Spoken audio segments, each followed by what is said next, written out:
Test, test, test. Is this thing on?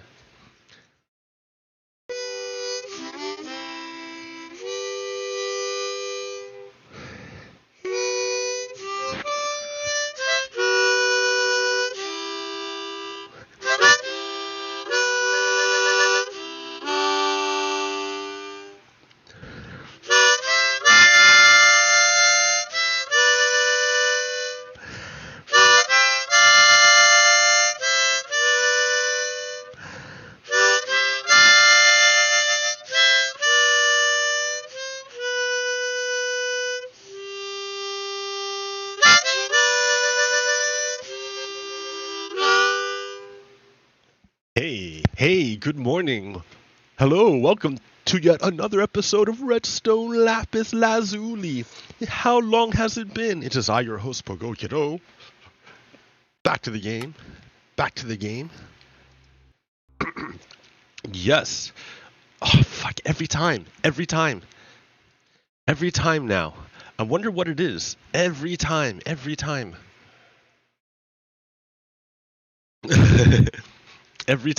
Hey, good morning. While as I boot up my machine or boot up Minecraft again. So, how y'all doing? Wow, we've had a bunch of news. We have a bunch of news to talk about. It's kind of like a big deal because it's the culmination of this show.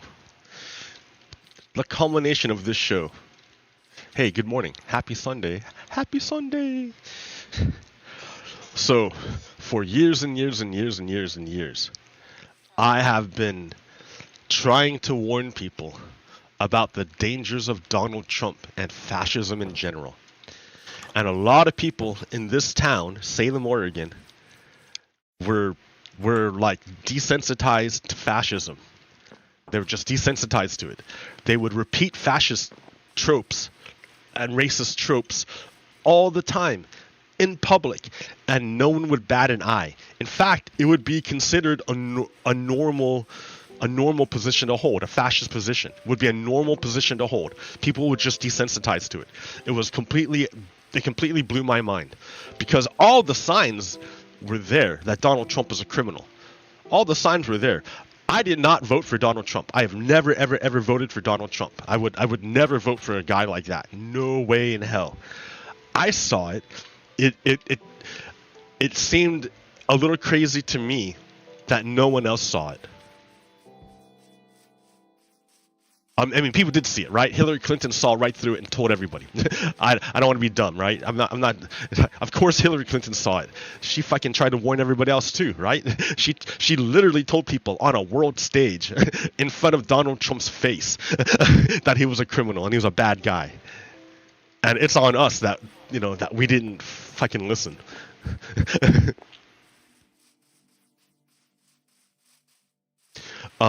Where am I, by the way? Right now, I'm in the village. I'm in the northern village. You remember this village? I came to this village in the very, very beginning of the season, when I first started this world, and I saw, oh god, you guys have like lots of wheat. Let me liberate some of this wheat, and so I did. I stole a bunch of their wheat, and I ran away. And after I'd stolen a bunch of their wheat and ran away, I used their wheat to create a cow empire. A cow empire to make steak. I was the steak king. I had so much steak, it was ridiculous. I couldn't eat it all. And with all that steak, I was able to use that to fuel the growth of my own base. Totally neglecting this base from whence I took the wheat to begin with. Well, after a long time, I finally had enough strength and consciousness to come back and take care of my historic wrong. So I returned with wheat, and I returned all the wheat, and I added like another pile. I gave them like double what I took. And I fixed their village. Because it was overrun with weeds. The roads were no good. Like, people were getting stuck on the hill and couldn't get down. Like, this guy, I don't know what his deal is, but he's like guardian of the hill. And then some of the villagers had gotten stuck in holes and could never find their way out. Other villagers were just like, they had no farmer. They had no farmer. So without a farmer, no one could harvest their crops, and the village would never grow. So I worked a lot on this village. I spent a couple hours on this village. Oh yeah, and I created that train line up there. I created a train line. So it's not just a village. I created a train line.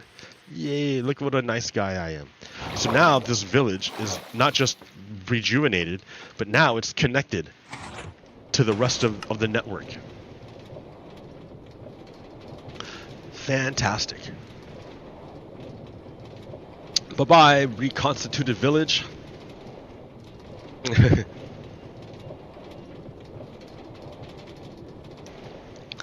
And so yes, I have returned. So this track here takes you to world spawn. The spawn of the world. Oh no, my frames per second. Damn it. You cannot see. You cannot see. It's much cleaner this way, right? Look how much nicer it is. So yeah, this is just merely an extension from the main base. I found out world spawn is like right there. So I made this place perfectly. I designed it perfectly. You land right where you're supposed to. And yeah, you can either take that way and go off to the Acacia Village, or you can go to the central station. Central station. So you can see a little bit from here. Ooh, what's the key? I've made some alterations to the mob farm to make it more useful.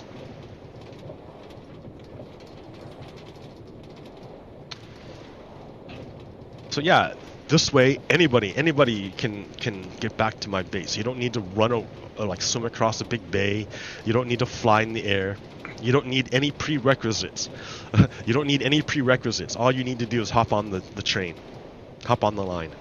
And I'll take you there. No prerequisites necessary.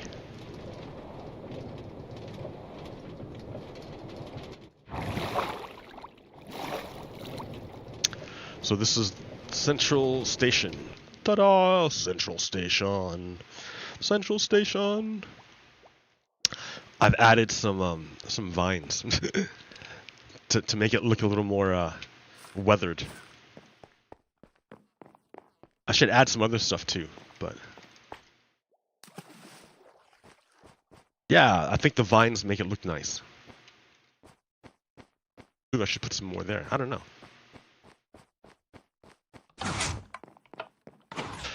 So yes, the mob farm. I'm having to restart the melon farm because the trades I do are pretty intense with the villagers. So I'm gonna need. I went through all those other pumpkins and stuff already. I probably need more.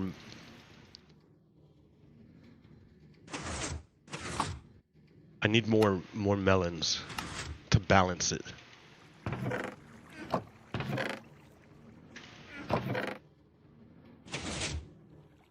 But yeah, that machine's great. It's always working.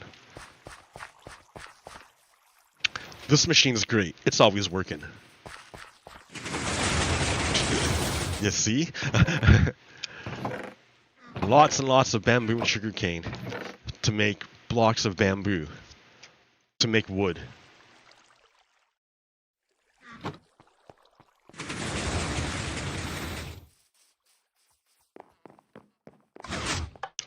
What else have I done? Oh yeah, the mob farm. Check this out.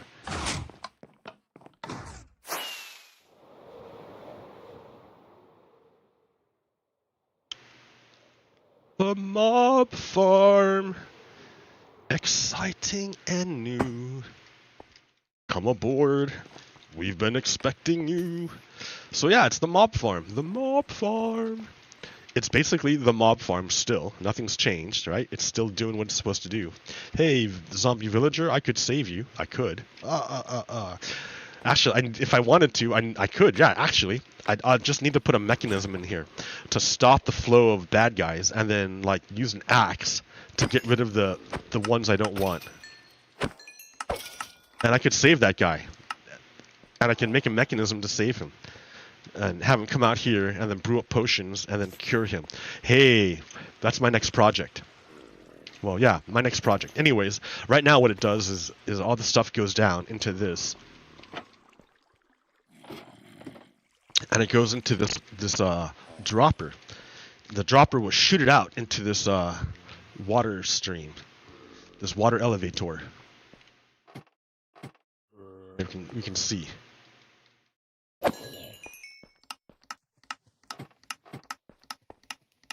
So it shoots it out into the and then behind it is just a very, very simple dropper clock. You put a block on one side, a block on the other side. The comparator reads the dropper through the block. I don't know why, but it does. It reads the comparator through the block, puts out a signal, which puts a power into this block, which powers up this line, which shoots it back up here, and then hits this guy, which powers both. Well, let's see, it powers this guy, which powers this guy, and he shoots it out. So that's how that one works. It's real simple, and it's really it's simple, and it's pretty solid. It doesn't blow up. It doesn't break. Even on chunk borders, it doesn't break. So yeah, and then it goes to this item sorter, where basically anything that's not gunpowder or bones will get dropped in cactus and then deleted.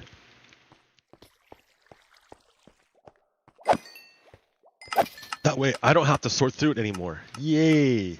No more sorting through and getting filled with crap. It takes care of it for me. And I have plenty of rockets. I get plenty of stuff. I'm not worried. Let me leave you some bamboo, guys. Have some bamboo.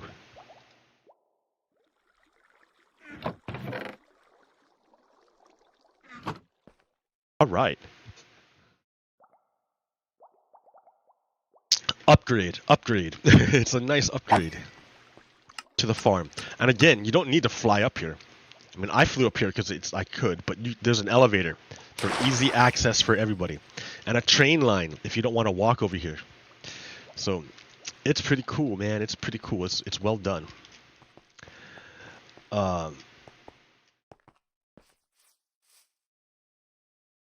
What else? I think that's about it for now. Oh, wait. I do have one more thing to show you. I mean, there's that train line right there, right? Where does it go? So yeah, you could hoof it. Like, you can foot it like I am. But, like, it's slow. I like elytras. But elytras require maintenance. Whereas a train line does not. Once you build it, it's done. Elytras, you have to take care of it and make more rockets and stuff. So, this is the plain village. The plains village.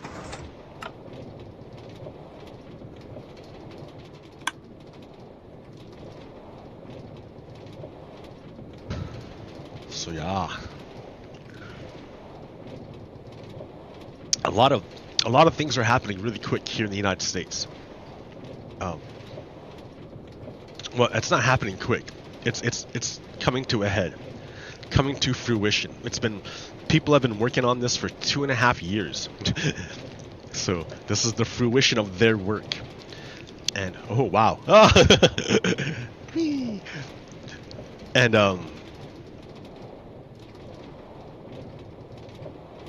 And now that a spotlight is shined on Donald Trump, now we can all see what's going on. The indictment is really, really clear. I haven't read it all, but because I already know about it, right? I've been following it since the start. So, like, I kind of already know. But for a lot of people, it's the first time that they're hearing about it. Like, if they've been listening to Fox News, this indictment is the first time that they find out about this information. Stuff that I've known about for years. But for Fox News viewers, this is the first time they're hearing it, because that's the quality of their news source. that and they're shocked, right? It's amazing. So check this out. This is another village that I just took from. I just took from this village. I just took from these people. I just took from them. I didn't give them anything. I just took from them. What did I take? I took their brewing stand. I don't think the brewing stand goes there. I'm pretty sure it doesn't go there. They don't worship the brewing stand, dude. It was over here. The brewing stand was off to the side. Yeah, they don't worship the brewing stand. In fact, there was nothing there when there's nothing there.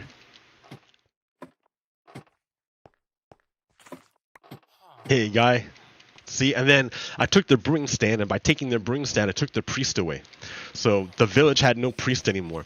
And then check it out, dude. It's overrun. It's like falling apart. Was the priest necessary for the village? No, but like it's nice. It helped. It looks like the villagers needed it. They needed their priest, man.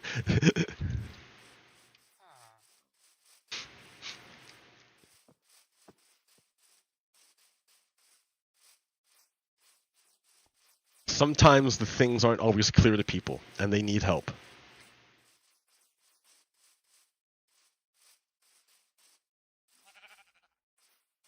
So yeah, I came back and I took care of that, and then later on, now that I've fixed one village, I can come back and fix this village, and then since it's connected, and I can build a proper like building for it. Like, and then but here's the other deal. Da da da. Ooh, that's a big hole. Big cave. It says, "Come in me, go in me." But look, to this north, here's another village. There's another village that's like disconnected. It's disconnected, and it's it had problems. So I started fixing things here too, but I'm not done. I have a lot of work to do.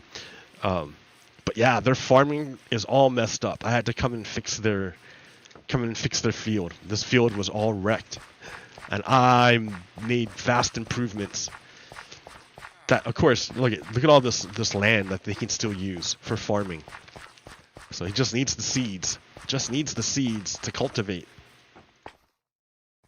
Isn't that right, farmer? He's like, yep. So, and then I can come back and finish the rest of the village.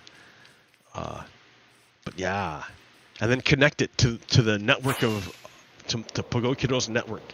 Ha ha ha. Oh, look at that cave, dude. That's an awesome cave. Oh, look, and the ocean's right there. Is that an ocean? Is that ocean access? Yes. Yes, it goes out. Oh, wait, no. Well, it's a river. And it doesn't go anywhere. It's a big lake.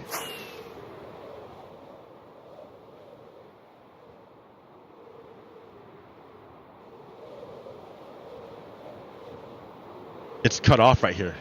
The river got cut off by like this ancient landslide, I guess, or something.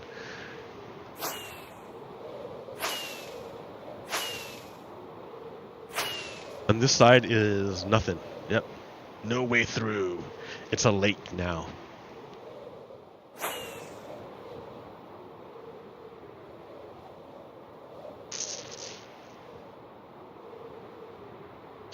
So yeah, bit by bit, the place improves.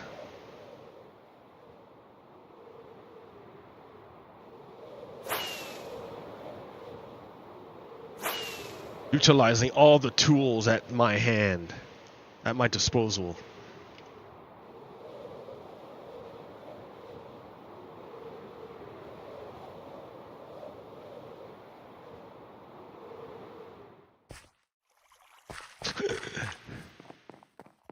There's no human can withstand those G-forces.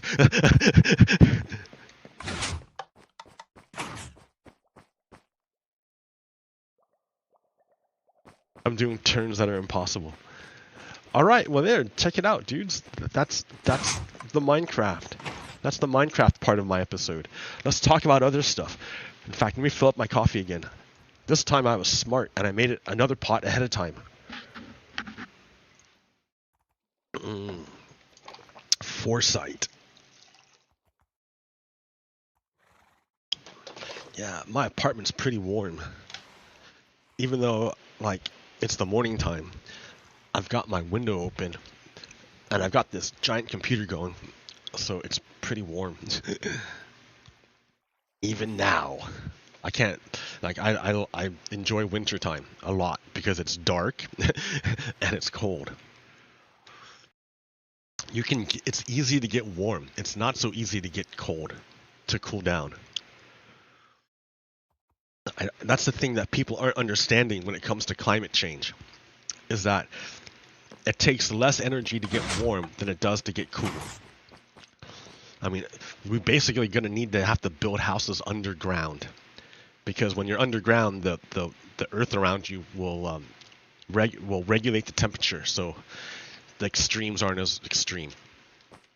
Well, it's easier. It's easier to regulate temperature if you have, like, ultimate insulation, right? Hurricane winds can't blow your house down if your house is underground. Now, you could flood, so don't build in floodplains. Don't build underground houses in floodplains. That's a good idea. If your basement floods, that's not where you want to live.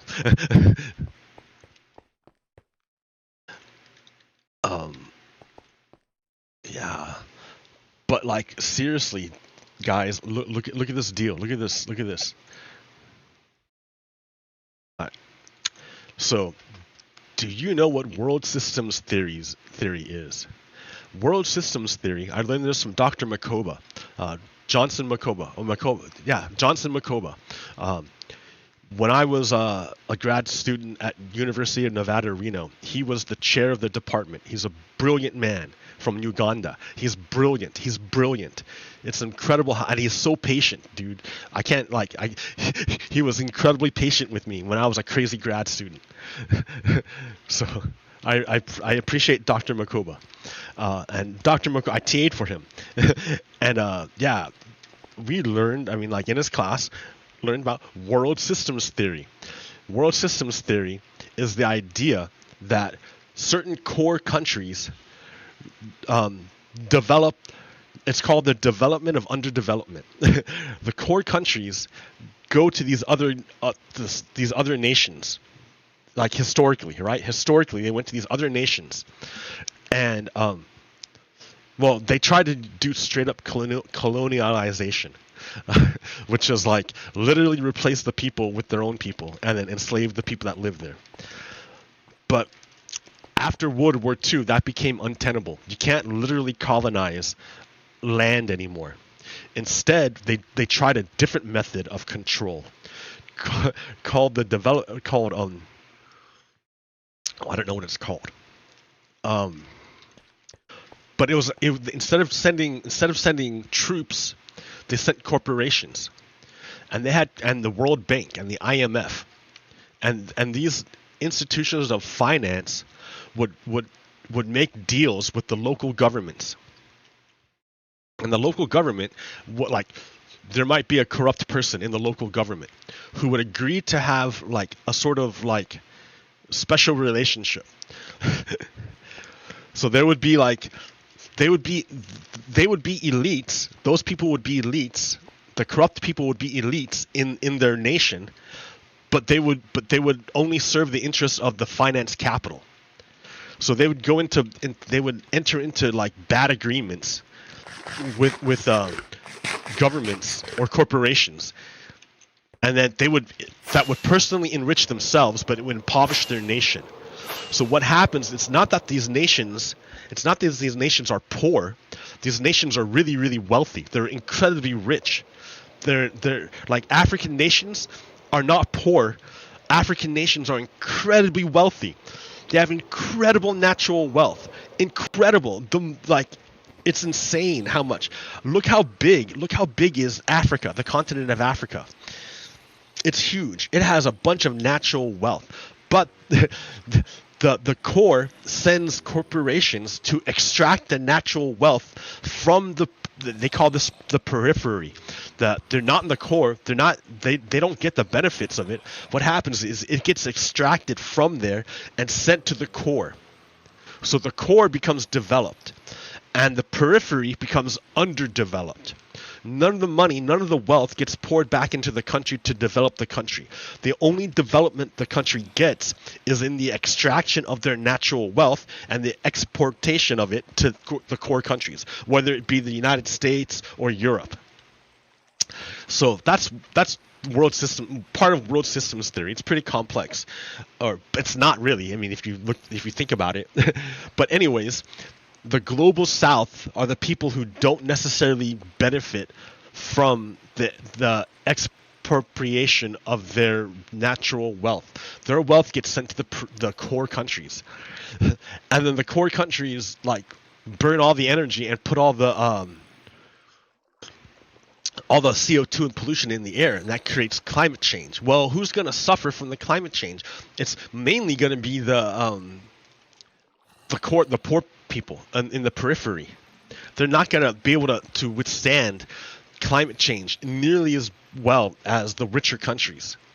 And the richer countries are implementing policies which prohibit migration, so that these people trying to escape the climate change, trying to go to the better parts of the country, won't be able to do it because the people there will stop them. It's a bad situation, man. It's a bad situation. We gotta rework our immigration system, and we gotta take climate change seriously. And that means finding alternate energy sources. Now, I'm real happy about that because I'm real happy about a discovery in South Korea. In South Korea, they claim to have found room temperature superconductivity.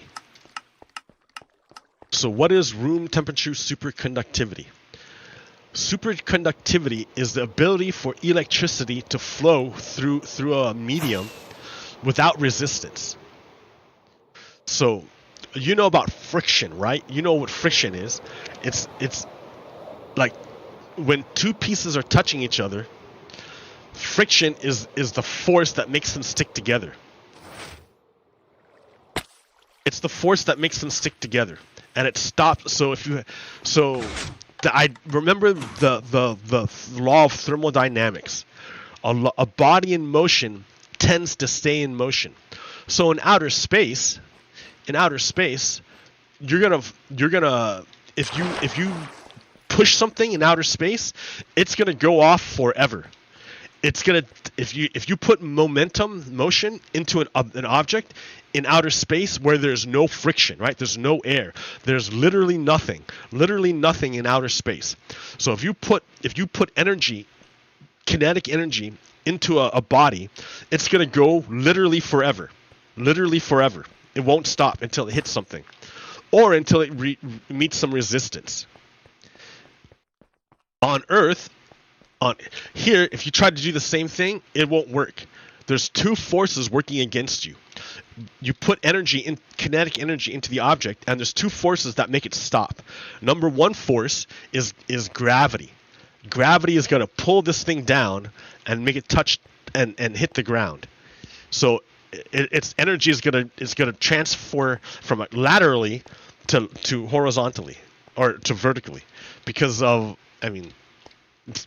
gravity. But number two, the thing that also stops it is air. The air in the way. In order for this thing to move forward, it has to push the air out of the way so it can take its place.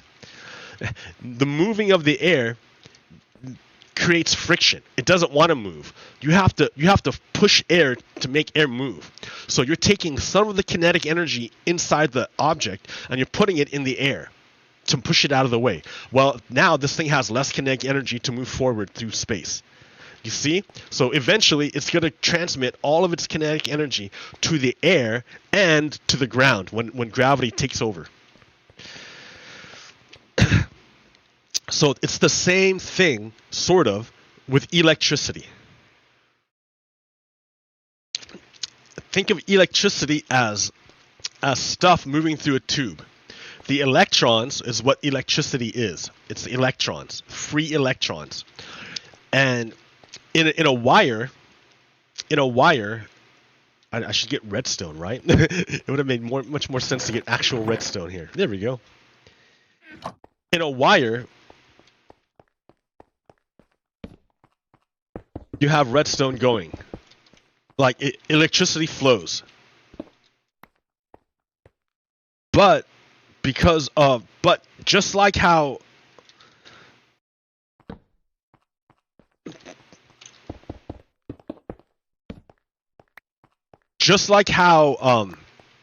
air has resistance, so does like wires. Wires also have resistance. Electricity doesn't just flow forever. You can't just put electricity in and then have it go forever ever. No, you can't do that anymore. You can't do that when you're dealing with wires.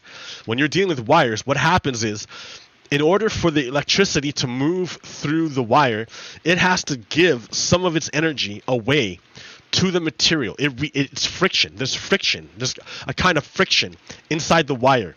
So eventually, the electricity, you see, it peters out. It stops. And what happens is all the energy inside the wire, some of it gets transformed by the resistance, by the friction, into heat. So it's not, so out here, it's 15. Here it's 14, 13, 12, 11, 10, 9, 8, 7. You know, I have a mod pack for this.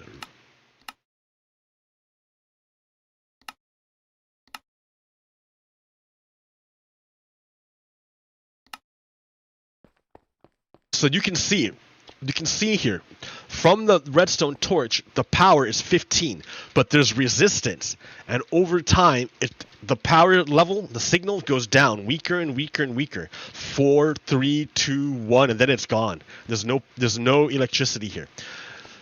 A real life wire is the same thing. If you put power here, eventually it can only go so far before the power runs out, because all of the energy gets transformed into heat. Heat is, you make heat because there's resistance in the wire, just like there's air resistance to planes flying or cars moving or whatever. So that's a big problem, right? If you're gonna use solar power to make electricity where there's lots and lots of sun, and you want to take this and you want to take it to a place where it's cold and they don't have any sun, you can't just make it and then transport it, because using our current technology, all the electricity gets turned into heat before it gets to the person, the city. But a team in South Korea there's a material, right? There's a material called superconductor. A superconductor is a material that you can use that will transport electricity with zero resistance. That means no electricity gets transformed from electricity into heat. So you see how this goes down over time, over distance. It's 15, 14, 13, 12. Every step, the wire loses power to heat. But with the superconductor, you never lose heat.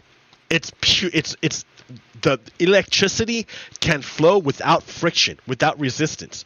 So it's 15, 15, 15, 15, 15, 15, 15, 15 the whole way. No matter how long you do it, it's always going to be 15. So that means you can make a solar power plant in the desert and transport that electricity to like a cold area in the country that gets no sun, and you lose no electricity in the process. That's amazing. Right now, with our power plants, we lose 1/3 of the power we generate just to heat. That means you take $100 and you take 33 of those dollars and you throw them away before you even start. Now you're in the city and you have $66 You started with $100 at the power plant, but by the time you get to the city, you only have $66. That's shitty, dude. That's terrible. But that's what we've been doing this whole time. We've been doing that kind of terrible exchange this whole time. So this team in South Korea has said that they've invented a room temperature superconductor. We've known about superconductors in the past. We've done them before. It's not like it's a brand new thing. But every time we've tried to make a superconductor, it only works at really, really cold temperatures. You have to freeze the thing to like minus 200 degrees. It's infeasible, right? You can't use it. Like, sure, it's great, but you can't use it to transport electricity because you're not going to keep wires at minus 200 degrees Fahrenheit, whatever, Celsius. You're not going to do it. It takes more energy to keep the wires cold than the energy you waste by using the old method. So it's better to use the old method than to use old, janky, superconductivity. But South Korea, the team in South Korea, invented a way of doing room temperature superconductivity. You don't need to go to negative 200. I don't think you even need to go to negative 100. You might have to go to negative 100, but that's closer to the realm of possibility. That's more doable than minus 200 or whatever. So why is this a big deal? Is wires the only reason why it's a big deal? Shit. No. The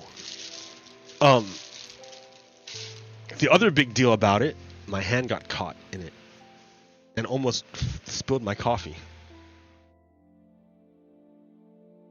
The other big deal are capacitors.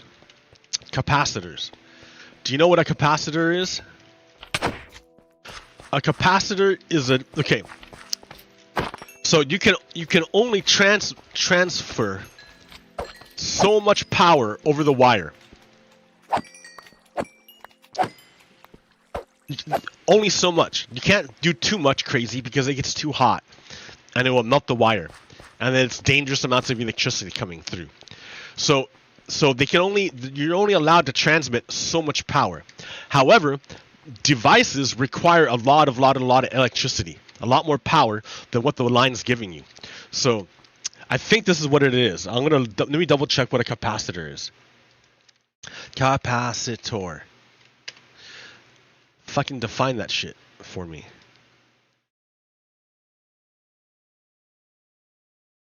All right, here we go. So I'm not going to steer you wrong, right? We don't want to be steered wrong.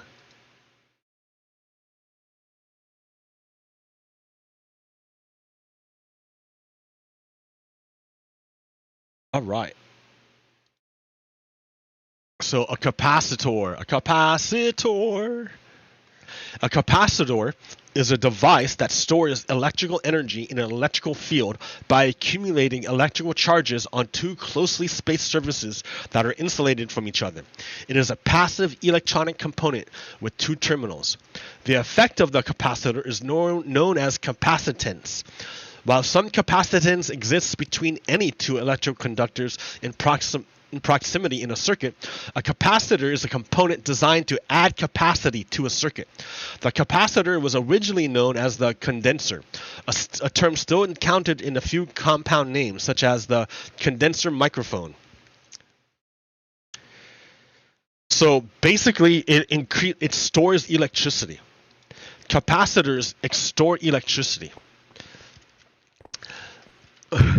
So they're like batteries in a way. With a superconductor, you can make a loop. You can make a loop of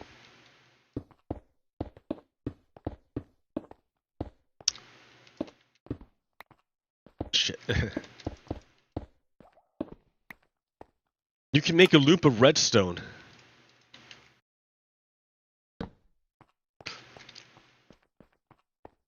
That never loses power. It will never lose power in this loop. Right now, I guess it loses power. It turns into heat. It turns into heat no matter what. Because all our components, every time we move electricity, we move energy, we lose some in heat. But with a a superconductor, we can save all that electricity or all that heat. We don't make any heat, so we save all that energy. So that means things like solar panels and wind panel power, we can save the electricity that we would normally lose. Because it's, you know, we have nowhere to put it. Now we have a place to put it. We can make super capacitors. Like, I'm telling you, it'll be fantastic if we can do it. Everyone's racing to try to like reproduce it.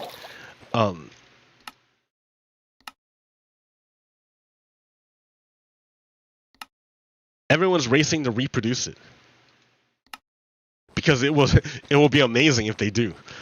But remember when they had that M drive and I got all excited about it? Well, that turned out to be nothing. That turned out to be an error.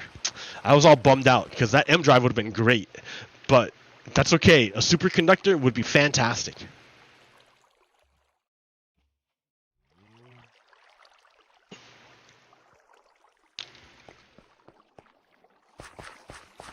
Okay, what else is going on?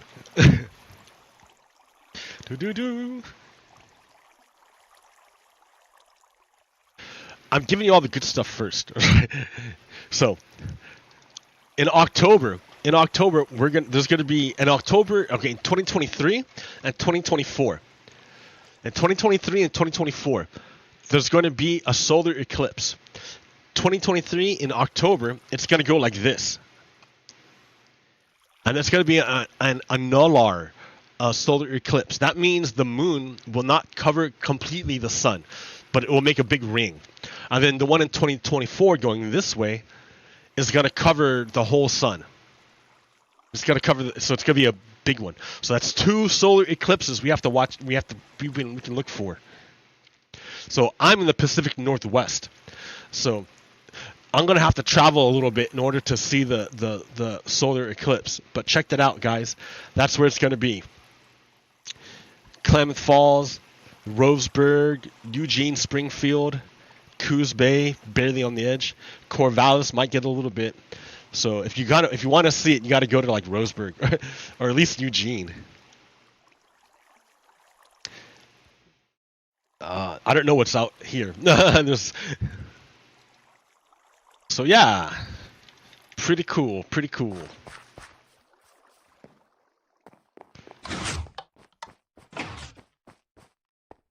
All right, so what's going on? What's going on? What do I got here?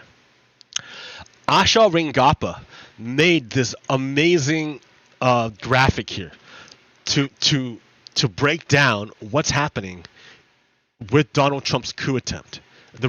Well, it's not just Donald Trump, right? It was the Republican. I should like do it correctly. It's the Republican attempt to overthrow our democracy. Over time, the Republican Party is transformed into the Confederate Party. Confederates do not play democracy. They don't care about democracy. So this plan could only have taken place with the help of a lot of Republicans, not just Donald Trump. So let's look at Asha Rengappa, what she's done here. So at the center is Donald Trump, right? They wanted to, Donald Trump was supposed to be the dictator of the United States. So he had like a bunch of plans in order to make this happen. One of the plans he had was to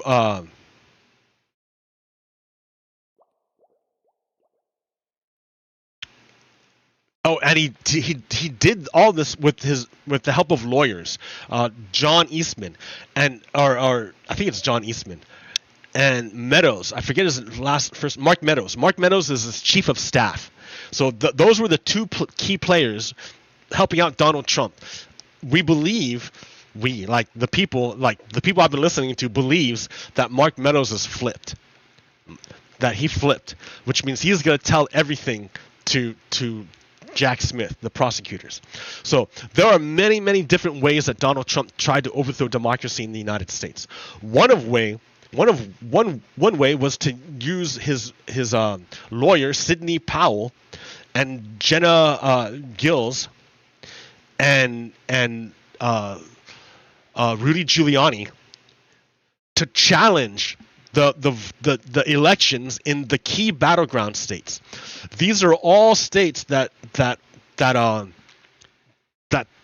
Donald Trump lost. He didn't challenge any states where the elections where he won. He only challenged the states where he lost. So he challenged Georgia, Nevada, Pennsylvania, Michigan, Arizona, and Wisconsin. So the idea was that they would challenge the votes, and they would send in an alternate slate of electors. Like, the electors are just the people that the state sends to tell the federal government, yep, this is what our state voted for. But there's no like certification for it. There's no like official certain way of doing it. I mean, they are, but like, how do you prove it? like that was the plan that they had, right? The Republicans were going to do. They're going to say these two slates of electors have shown up. How do we know which one's the real one? We don't know. We're going to throw our hands up in the air. So that was the whole plan, right? To create confusion, to challenge the votes in these states, and then send in fake slates of electors to make confusion on the day when they count the votes. One of the states where he tried to do it was Georgia. So Georgia voted for Joe Biden, and Donald Trump lost by like 11,000 votes. So Donald Trump personally called up the Secretary of State or somebody important in Georgia, personally called them up and told them to find 11,000 votes that would make Donald Trump the winner in Georgia, so he can win that state. Well, that's election fraud, dude. That's election fraud. He's trying to take away the votes of the people in Georgia and announce himself the winner. So in other words, Donald Trump wanted to overthrow the election in Georgia and declare himself the winner. That's illegal. You can't commit fraud like that. You can't throw out people's votes. So the Attorney General of Georgia started a criminal investigation into Donald Trump at the state level. I think her name was Fannie Willis. And I believe on Monday, Donald Trump will be indicted by the state of Georgia for his attempt to overthrow the election there. That's just one of them, right? There's all these. I think they're also doing stuff in Michigan and Arizona. In Michigan, the slate of fake electors just got like charged, indicted. They just got indicted for trying to overthrow the election in Michigan. So let's find out if the other states clean their own house, because people tried to overthrow the elections in these states: Nevada, Pennsylvania, Michigan, Arizona, Wisconsin, and Georgia. They literally tried to overthrow the election. They tried to overthrow your state's election. They tried to do it. They had fake slates of electors that they were going to send to Washington in order to get rid of your choice, to invalidate your election. Right? I'm not lying. I'm not making this up. This is actually happening. That's why I didn't make this thing, right? I didn't draw this. Asha Rangappa, a highly qualified and intelligent person who was an ex-FBI agent, created this graphic. So it's not me, guys. This is already done. So what was the point of doing all this? To create confusion for counting the election, so that they would not certify the election. Then the point through Jeannie Thomas was going to kick this question up to the Supreme Court, and the idea was that the Supreme Court would decline to take the plan. They had a plan, right? The plan, Jeannie Thomas's plan, who's married to Clarence Thomas, who's a Supreme Court justice. Their plan was to kick up the question to the Supreme Court, who would decline to answer it because they would say it's a political question. That means there wouldn't be a transfer of power, and people would start protesting. So their plan was, once people started protesting that their democracy was being taken away, Donald Trump would invoke the Insurrection Act and deploy the U.S. military against the people of the United States, so they couldn't protest Donald Trump seizing power. That was the plan, guys. That was the plan. That's why. And then they had a mob, right? They sent the mob to do January 6th. Inside the state capitol, the plan was for Mike Pence to not certify the election, to say that, oh, I can't certify this election, I'm going to kick it back to the states. He can't do that. There's no mechanism by which Mike Pence can refuse to accept the votes and to kick it back to the states. There's no mechanism by which he can do that. So Mike Pence refused to go along with the coup. He refused to go along with the coup. He didn't tell anybody about the coup, and he wouldn't testify about the coup, but he refused to go along with it. He tried. He called Dan Quayle, a former vice president, and asked Dan Quayle, is there any way I could do the bidding of Donald Trump? Is there any way I could do it without getting killed or without breaking the law? And Dan Quayle told him, no, dude, no. You have no option. You have no choice. You have to certify the election. That's your job as vice president. You have no other choice. So Dan Quayle advised Mike Pence to do his duty and certify the election. He had no way of not certifying the election. But Ted Cruz and Ron Johnson and Scott Perry and Andy Biggs and Mo Brooks and Lauren Boebert and Louis Gohmert and Jim Jordan and Josh Hawley and Marjorie Taylor Greene, they all tried to delay the certification of the vote. By their delay, it allowed the mob to break into the Capitol and threaten the lives of all these people. Mike Pence, Nancy Pelosi, all the Congress people, all the senators. By their delay, they allowed this mob to break in. The mob sent there by Donald Trump. And it wasn't just appeared that Donald Trump, for months in advance, had like tried to get people to go to this event so he could send them to do this. It wasn't like he just thought of the idea. He planned those people to be there at the same time as they were certifying the vote so he could overthrow the election. They had a huge plan, right? And they're going to send fake slates of electors to help confuse the situation. All right. Then the Department of Justice. After he lost the election, Donald Trump fired the head of the Department of Justice and installed his own lackey, his own acting person, who would follow all the instructions of Donald Trump. And so when invariably the Americans protested against the loss of their democracy, his guy on the Department of Defense would listen to Donald Trump's Insurrection Act, and he would deploy the military against the people. And they were going to seize the voting machines. They had a big plan to do this. And over here in the Department of Justice, Jeffrey Clark was going to send letters to all these battleground states declaring that they had evidence of voter fraud and that all of these states had their elections delegitimized by the Department of Justice. That didn't happen, of course, right? Donald Trump sued and went to court 60 times in order to prove voter fraud, and he could never do it. He never, ever proved voter fraud. But he had his lackeys in the Department of Justice go ahead and try to do it anyways in order to overthrow the elections. So it's a giant. It wasn't just January 6th. It wasn't just the mob sent to kill Mike Pence. It was a giant conspiracy to overthrow the United States. It was literally a conspiracy to overthrow the United States that involved a whole bunch of players, a whole bunch of people. I mean, look at the evils of Russia. That's what Donald Trump wanted to make the United States. He wanted to make America into Russia. That was his whole plan.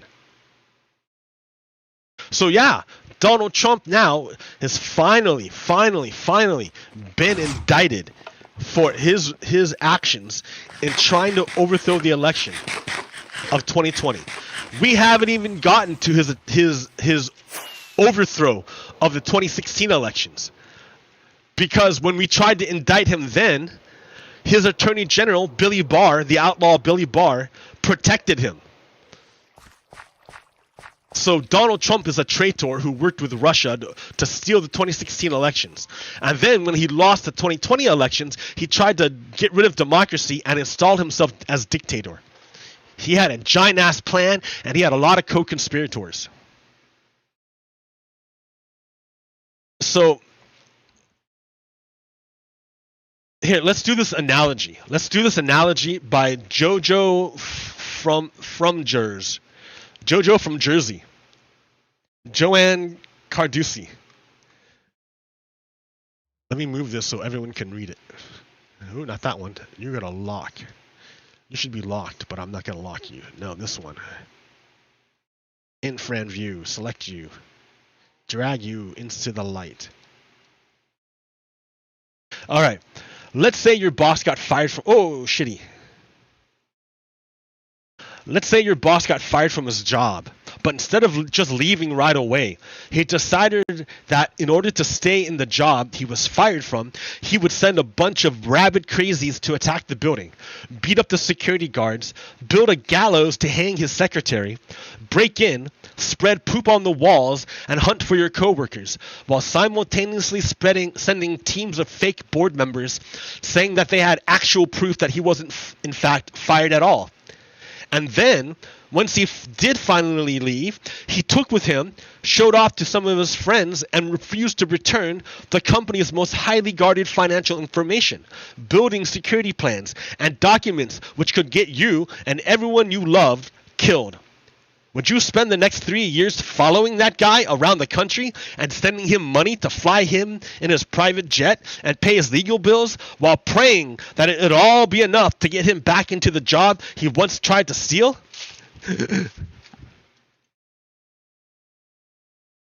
You wouldn't, unless you were a fucking idiot.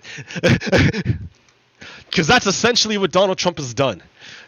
He got fired from a job he should have never had to begin with. And then instead of leaving, he tried to destroy the whole thing to hold on to power.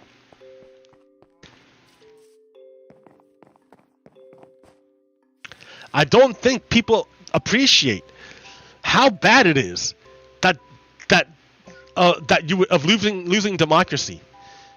Like, I don't think people appreciate it anymore. Well, yeah, right. There's a whole bunch of Americans who want to get rid of democracy.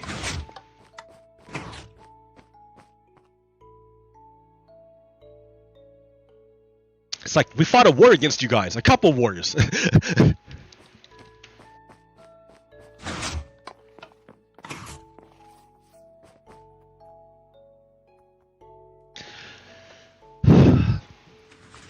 So Donald Trump wants to say, oh, it's just political. Oh, wait. It's just political speech. But that's bullshit. Let's see. Oh, I can't stand here. It's loud.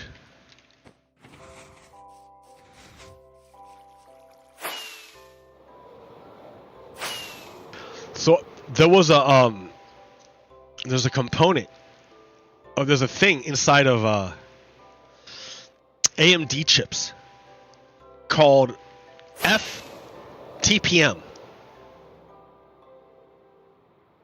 And what it does is, it's like a CPU level, trusted platform module that ensures that no bad code runs on your CPU. But the problem is that it creates a lot of stutters. It's broken, and it creates performance problems. I spent how many hours trying to get Minecraft to work smoothly, thinking that it was my video card that was the problem, thinking that it was Minecraft that was the problem, thinking that it was like that I couldn't, like, either my video card was just no good or that Minecraft was no good. I spent all that time thinking that something was wrong with my machine, with the video card or Minecraft or my operating system or anything. When it turned out, it was just that little janky thing. The little FTPM. That was it. That was the entirety of the problem. After I disabled that, my machine works beautifully. Everything's great. It's smooth. Butter smooth. And I had been looking at the wrong thing the entire time. It sucked. I put a bunch of work into it. But now that it's here, oh, it's so beautiful. It's just so nice. Like, I have dreams of flying. Because it's so nice.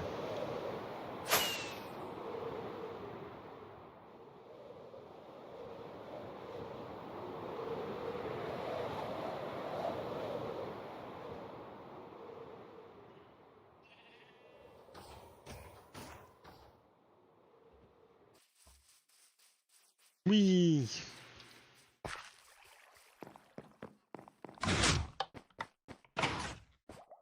Alright, what's next?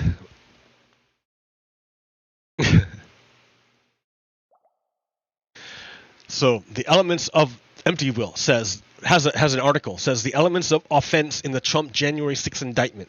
The DOJ doesn't have to prove Donald Trump believed he lost. They have to prove he lied in an attempt to thwart the Electoral College Act. So all the conservatives are talking about, well, he really believed it. He really believed it. It's irrelevant if he really believed it or not. That's not what's on trial, his personal beliefs. We don't care about his personal beliefs. What's on trial are his acts. What did he do? What did he do? He could have believed all he wanted, that he won the election. That doesn't change the fact that he acted to defraud the United States, because the truth is the truth regardless of what you believe. And if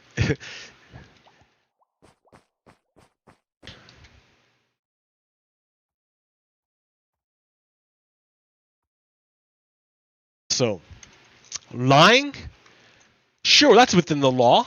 Challenging election results, that's legal too. But then the unlawful part. Then came the unlawful part. It's not mere words, but criminal actions. Specifically, perpetrating conspiracies to discount legitimate votes and subvert the election results. In short, making concerted efforts to prevent the peaceful transfer of power, the very heart of American democracy. Sorry, but the First Amendment is not down with that. There is no First Amendment privilege to commit crimes just because you did it by speech. Samuel Buell, a Duke University law professor who led the Justice Department's prosecution of Enron, told the New York Times. In Buell's even simpler terms, Tony Soprano can't invoke the First Amendment for telling his crew he wants someone whacked.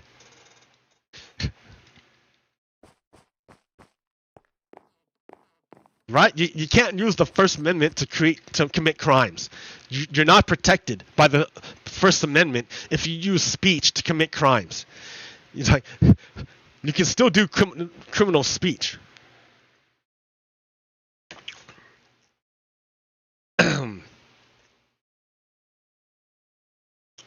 So let's look at the indictment. After it became public on the afternoon of January 6th that Vice President would not fraudulently alter the election results. So the original plan was Mike Pence, the senators inside outside there's a big mob, and inside there were Congress people who were in on the plan, and their plan was to question the legitimacy of the votes from the battleground states that Donald Trump lost. At this point, Donald Trump had already lost 60 court cases that was supposed to show there was voter fraud, but they all lost. All his court cases lost. He had due process. He had his say. He had his chance, right? He said, I think there's voter fraud here. And he had his chance to prove it. And every fucking time he lost. Every time. So he had his chance. But his co-conspirators in Congress were going to push the lie anyways that there was voter fraud, and they were going to not certify the election. And Mike Pence was supposed to go along with it and say, oh yeah, I guess you guys are right. I guess I'm going to kick this back to the states. But Mike Pence would not do it. He did not do it. He would not be the fall guy. So the Congress people did his part. The lawyers did their part. Donald Trump did his part. The DOJ did their part. Not the DOJ. The DOJ, right? Because the only way that January 6th could happen is if, what's his name? The outlaw, Billy Barr, instructed his people not to look at it. And that's what happened. If you talk to Christopher Wray, chair of the FBI, his informants inside the Proud Boys. The Proud Boys did have informants inside of it, but the informants were not there to look out for Proud Boy activities. They weren't there to look out for counterinsurgency activities. They were there specifically to look for Antifa. That was their specific thing. That's why the FBI didn't do anything to stop January 6th, because they were looking for Antifa, not at Proud Boys. They weren't even looking at the fascists. They were looking at the anti-fascists. Why would they do that? Because they were told from on high. That's what they were looking for. The guy said so in court. The guy's like, why didn't the FBI or the police do anything about this thing? And he said, because my handlers told me specifically to look for Antifa. I'm only to look for Antifa. That's what the FBI said.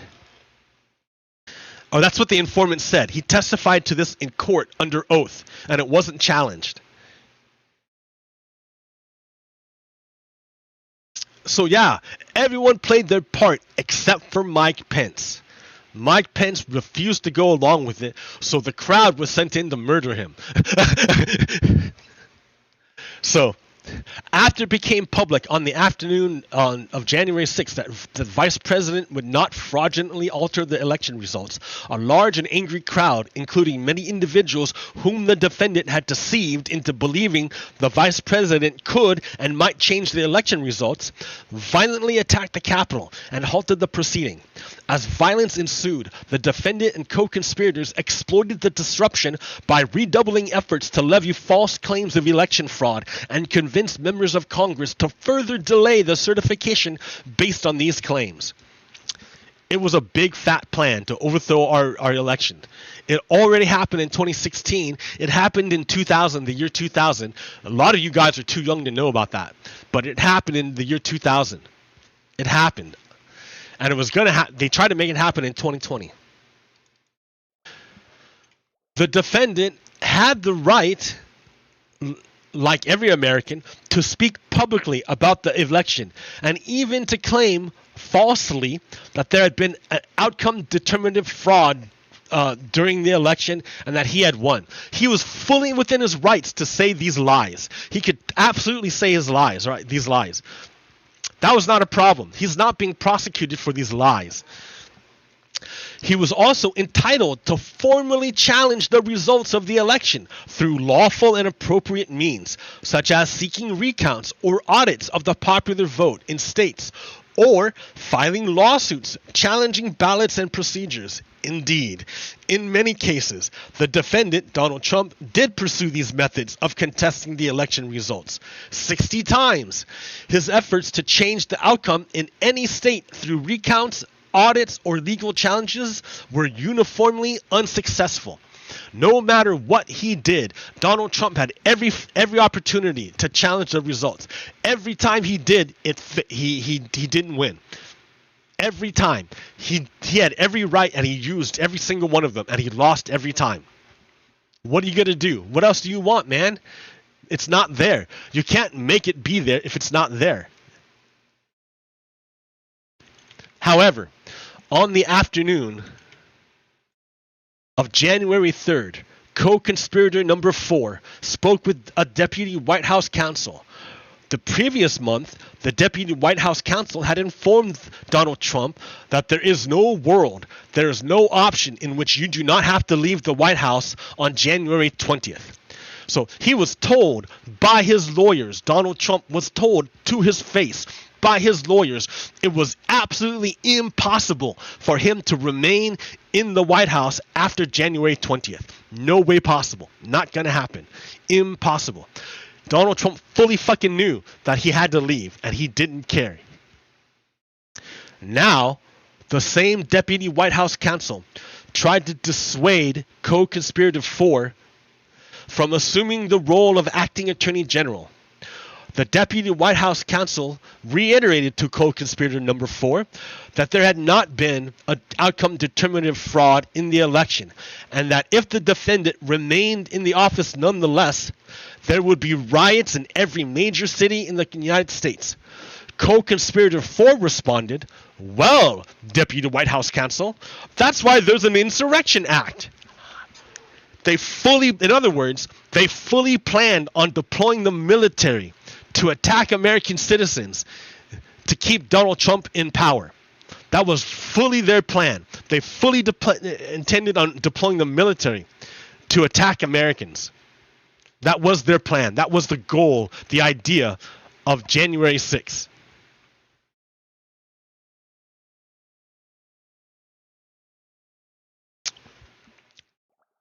Before the defendant Donald Trump had finished speaking, a crowd began to gather at the Capitol.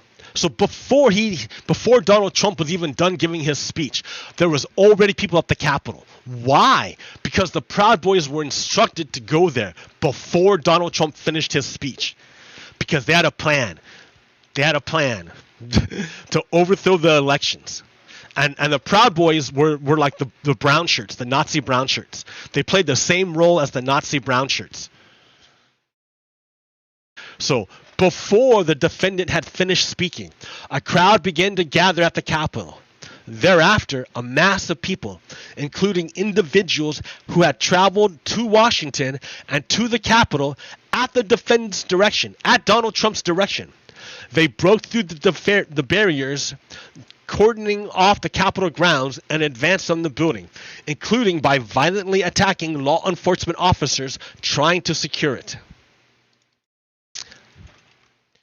At 2:24 p.m., after advisors had left the defendant alone in his dining room. So he's all alone. Donald Trump is all alone in his dining room, and his advisors had left him alone in his room. Donald Trump then issued a tweet intended to further delay and obstruct the certification. What was that tweet? He said, Mike Pence didn't have the courage to do what should have been done to protect our country and our Constitution, giving states a chance to certify a correct set of facts, not the fraudulent or inaccurate ones which they were asked to previously certify. USA demands truth. That's what he wrote out. After he already knew that he had lost every court case, every audit, every check. He did all the things. He had all the due process. We gave him all the due process, way more than what we give like poor people, which sucks, right? Poor people deserve due process too, but because they're poor, they often don't get it. Which is, we got to fix that, right? We got to improve our situation. There's always rooms to make America better. There's always room. But besides the point, Donald Trump had every due process available to him. He used every single one. Who amongst us has the capacity to have 60 court cases going at the same time? Who can do it? Who can do it? I can't do that, dude. I can barely even get one court case going. How am I going to handle 60? Like, I would need help if I were going to even do one court case. Donald Trump had 60. And then he had audits and recounts in all these states. And even then, there was nothing there. Nothing there. And now Donald Trump is lying. After he already exhausted all his due process, he lost all his court cases. He did all the recounts. He did all the audits. And after his advisors told him, look, dude, you fucking lost. You lost. There's no way you can stay in your office in the White House. You've lost. You have to leave. After all of this, Donald Trump is sitting in his room by himself. And he tells Mike Pence, we're going to kill you, Mike Pence. You didn't do what I told you. Now we're going to kill you. That's what that says. That's what that says. That says we're going to kill you, Mike Pence. In the Tony Soprano sort of way. It's not literally we're going to kill you, Mike Pence. It's using Tony Soprano speak in order to tell Mike Pence that he's going to be murdered by the mob. And they tried to. The mob tried to do it. Maybe they would have been successful if there were more people. I don't know. If they would have been successful, we wouldn't be here 2.5 years later with Donald Trump on trial. We'd be in the middle of a fucking civil war.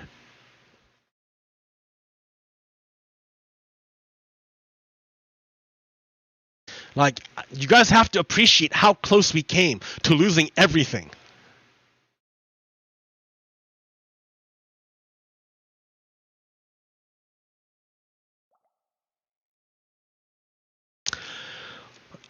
I mean, shit, dude. So even now, after Donald Trump has been, well, here, he's got right now, Donald Trump has right now, right at this moment, before Monday, right? He might have 5 by Monday. But at this moment, there's 4 big court cases against Donald Trump.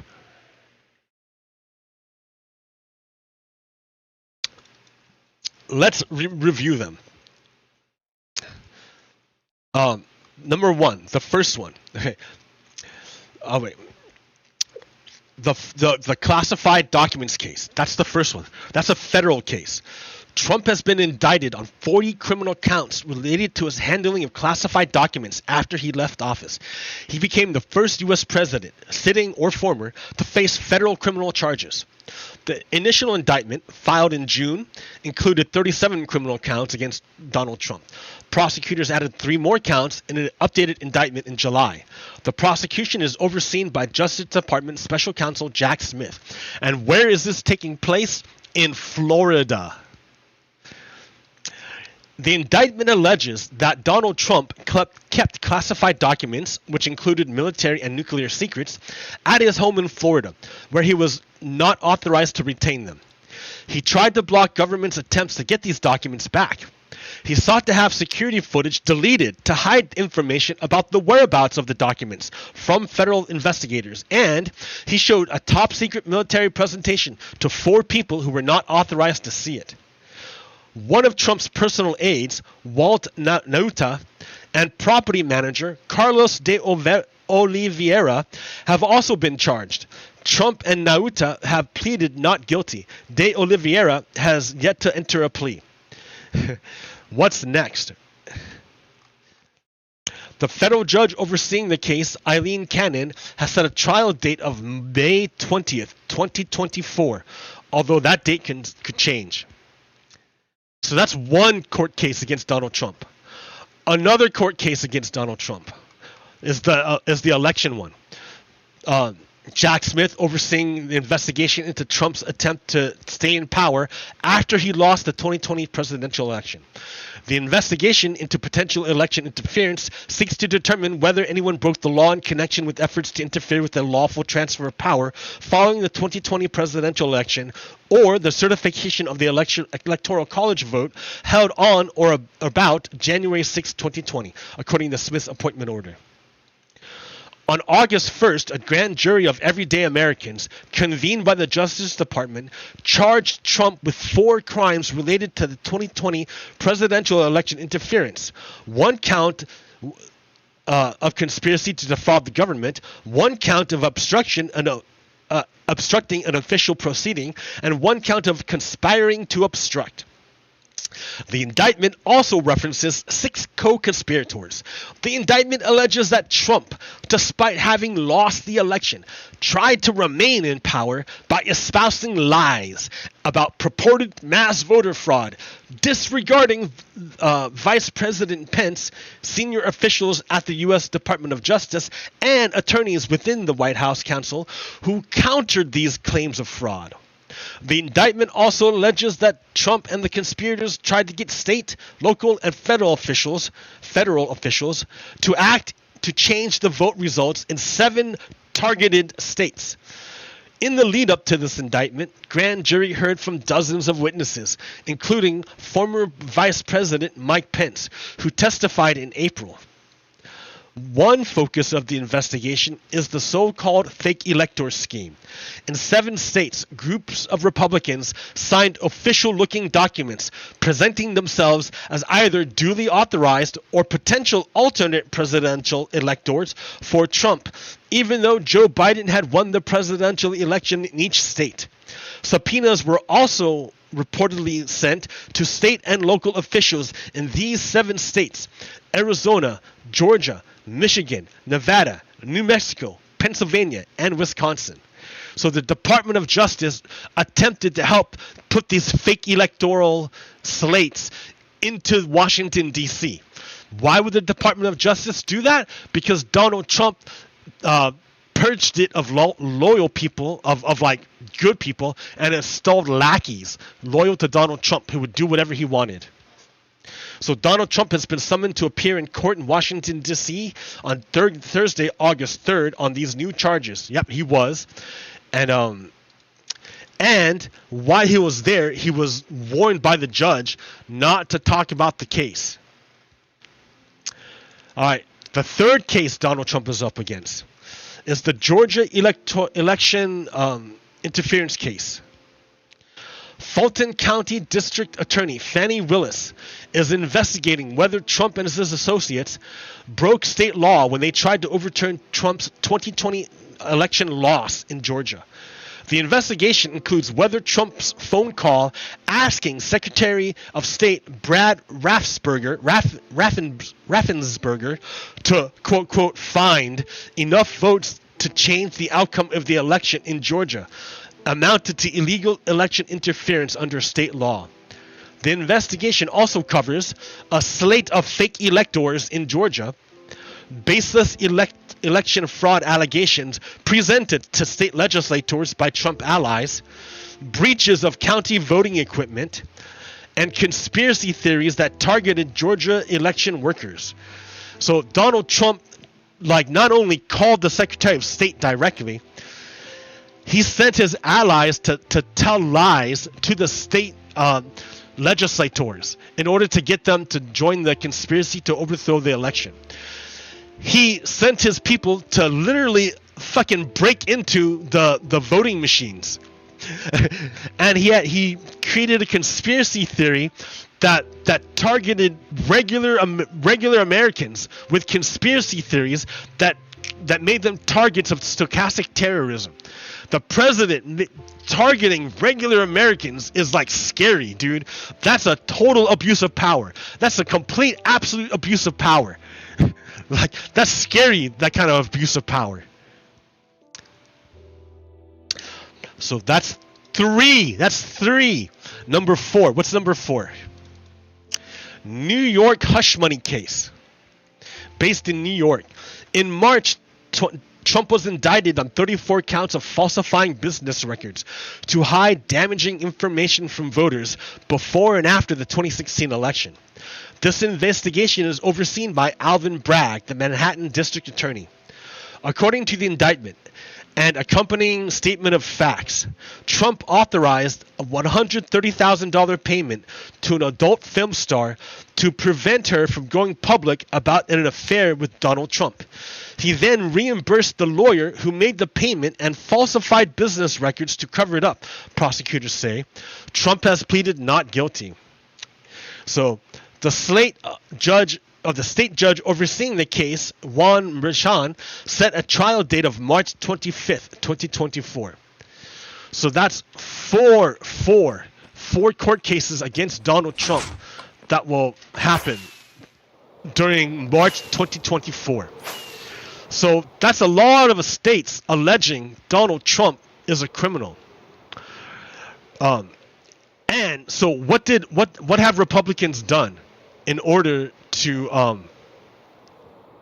address the criminality of Donald Trump? Republicans responded by making Donald Trump the number one front runner to be the leader of the Republicans and to be the nominee for president. That's how Republicans responded. You remember Republicans, right? You remember Republicans. In 2020, in 2016, there was disproven allegations that Hillary Clinton had mishandled classified information. Disproven allegations that Hillary Clinton had mishandled classified information. And Republicans used that, not even proof, just the allegation, to paint Hillary Clinton as an evil person. So, allegation of mishandling classified documents, Republicans look at the person as evil. Actual indictments by the United States for mishandling classified information, Republicans elevate this person to be the leader of their people. Let's talk about the faith of Republicans.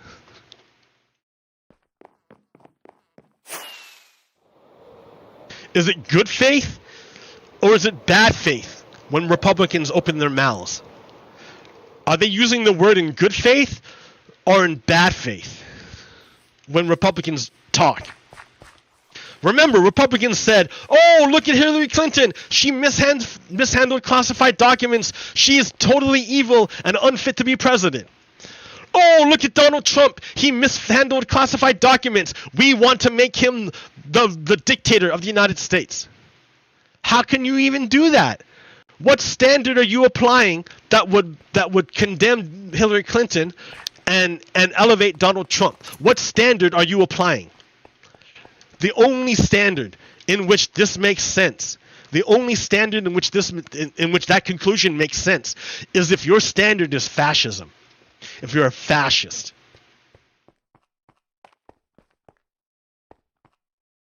The only world in which that makes sense is if you're a fascist.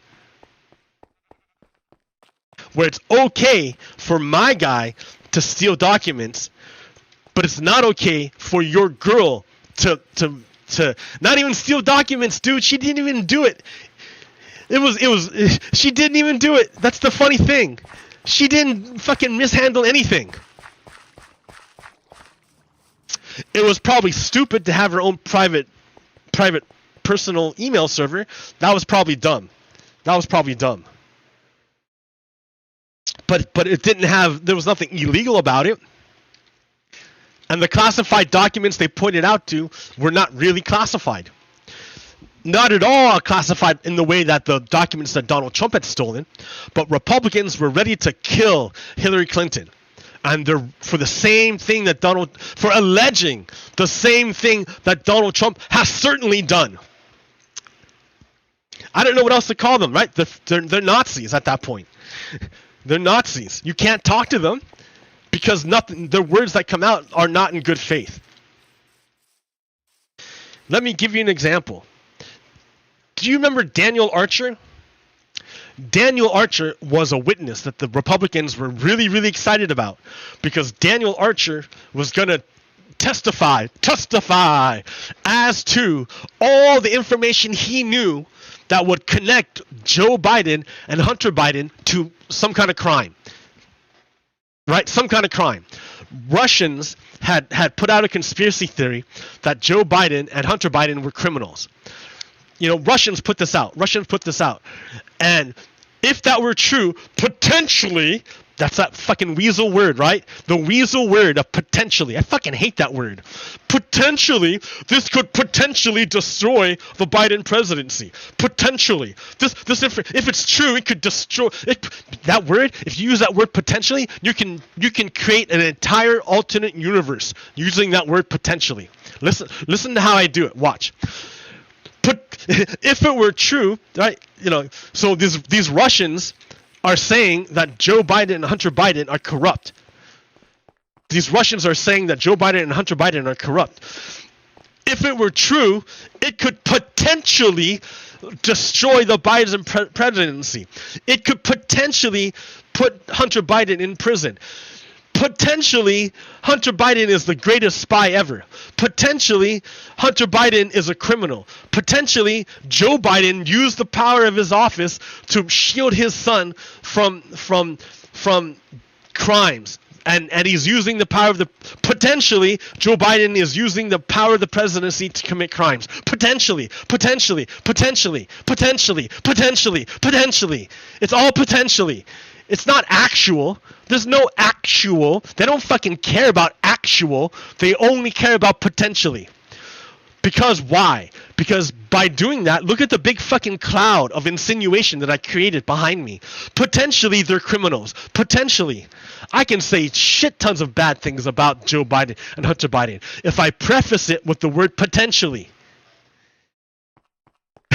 And then we'll say, oh, we have to have investigations to check out these potentially things to see if there's anything actually there.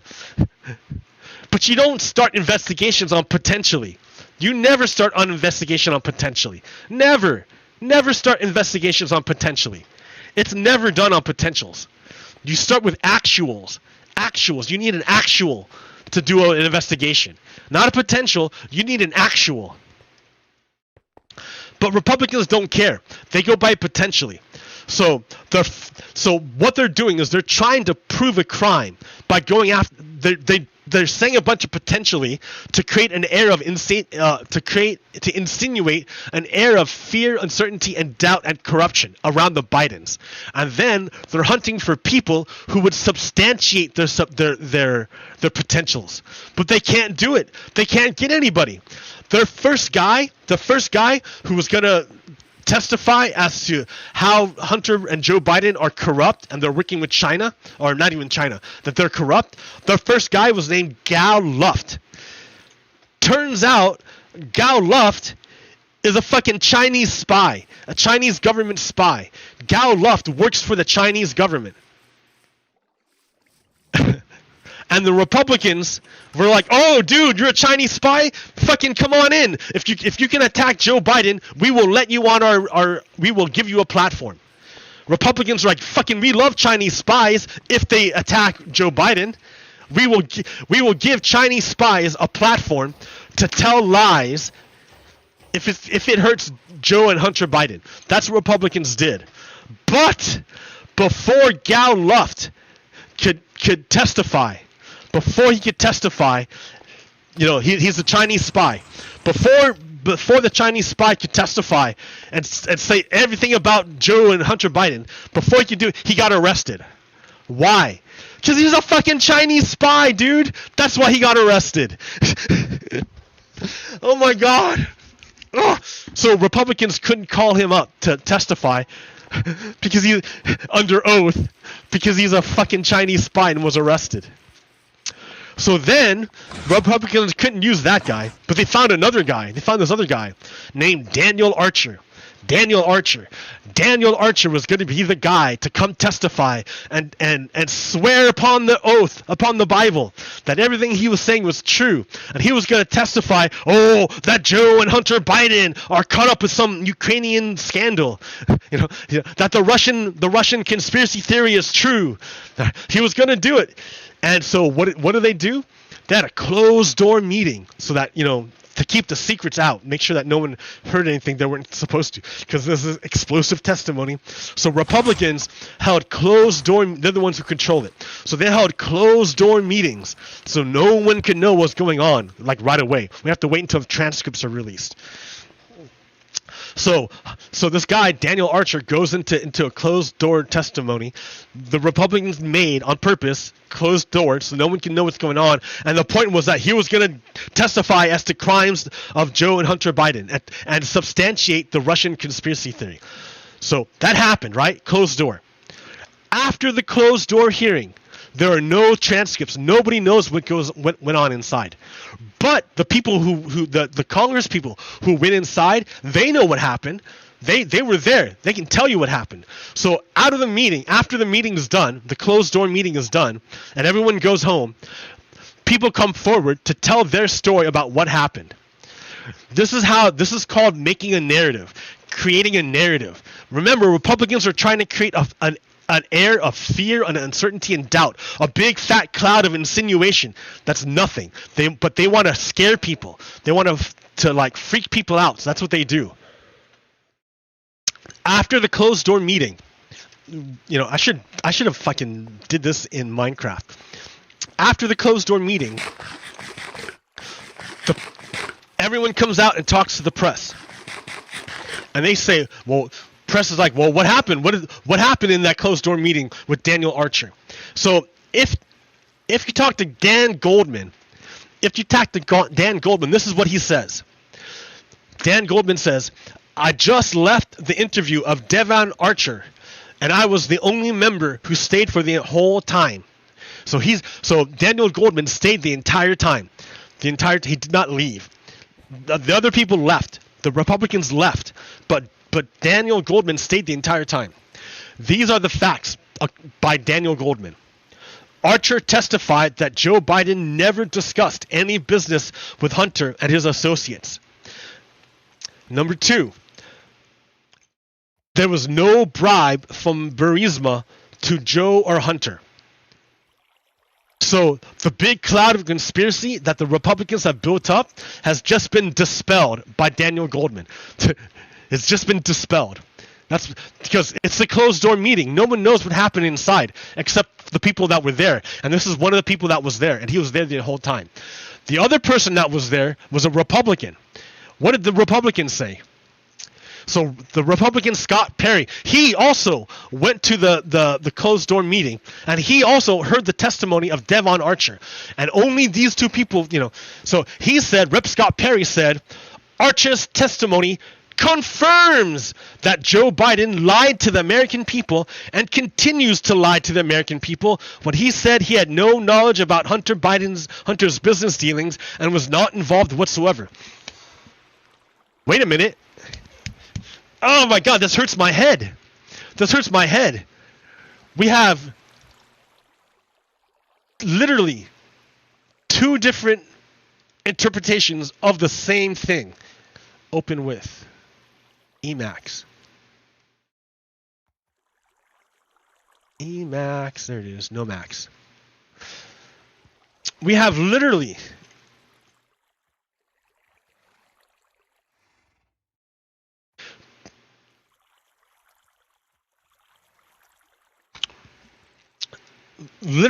two different interpretations. Ah, shit. Why would you do that? Here, lock you, dude. Lock. You're locked.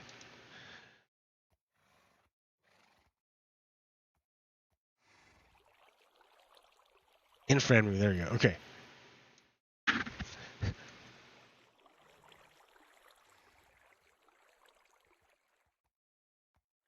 They're saying opposite things. They're saying opposite things.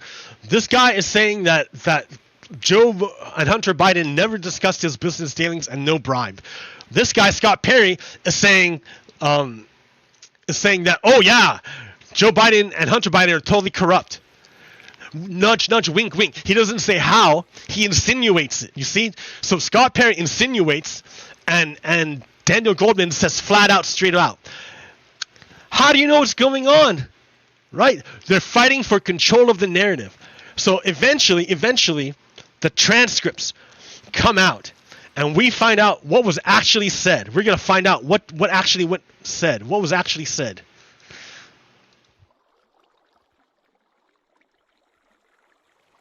So this is So, does anything in your knowledge or experience contradict the conclusion that there was no corruption, wrongdoing, or impropriety on the part of Vice President Biden? And Daniel Archer says, I have no basis to know. And the question is, the report also found, quote, no, Mr. Goldman. I'm sorry. You have no basis to know, or is that a no? Mr. Archer says, I would have no idea. So Daniel Archer cannot say if there was a conspiracy between Joe and Hunter Biden to make money. He can't say. He says he can't say. He's like, I don't know. So Mr. Goldman says, no basis. You have no basis. You have no idea. You would have no idea if there was a ploy between Joe Biden and Hunter Biden and Burisma. You would have no idea. And so Mr. Schwartz says, are you aware of any wrongdoing by Vice President Biden? Mr. Archer says, no, not that I'm not aware of any. Are you aware of any wrongdoing by Vice President Biden? No.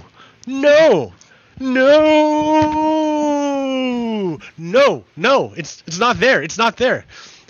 It's not there. The guy said no. But remember, this is a transcript that came out afterwards. Before we got this transcript, Scott Perry's out there telling you lies. He's saying, oh yeah, we totally have it now. Scott Perry fucking lied.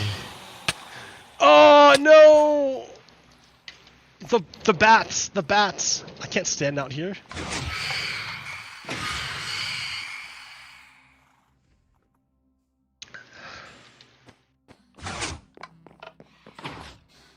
Remember what Scott Perry said? What did Scott Perry say? Archer's testimony confirms that Joe Biden lied to the American people and continues the lie. Are you aware of any wrongdoing by Vice President Joe Biden? No, not that I'm aware of. So, based on your knowledge and experience, you have no evidence that would contradict any of these conclusions I just read. No. The report also found, quote, no evidence that any actions of U.S. government or any U.S. official was taken to benefit Burisma or Hunter Biden. Do you have any evidence or knowledge that contradicts this conclusion? Archer answers no. So, based on everything you saw, heard, and observed, did you have any knowledge of Joe Biden having any involvement with Burisma? No. Not direct, no. He heard it from Russian oligarchs, but he didn't see it himself. No. No direct involvement of Joe. No. Biden with Burisma. No. My only thought is that I think Burisma would have gone out of business if it didn't have the brand attached to it. That's like my own. That's my only honest opinion. You only have an honest. You're only one. That's your only honest opinion. You don't have any other honest opinions. Anyways, Devon Archer confirms clearly that there's nothing there. But Confederate Scott Perry lied. He lied to the people in order to create a cloud of fear, uncertainty, and doubt about Hunter and Joe Biden. That makes this guy, Scott Perry, pretty fucking evil. That's pretty fucking evil. He's using the word not to help people, not to illuminate truth, not to spread communication. He's using the word to do damage, to harm, to lie, to spread badness in the world. But that's an example of what Republicans, fascists do. They use the word to not to illuminate truth, but to spread fear, uncertainty, and doubt. That's why they use the word. It's not to help you, it's to confuse you. They just want to spread hate. And they'll lie in order to spread hate.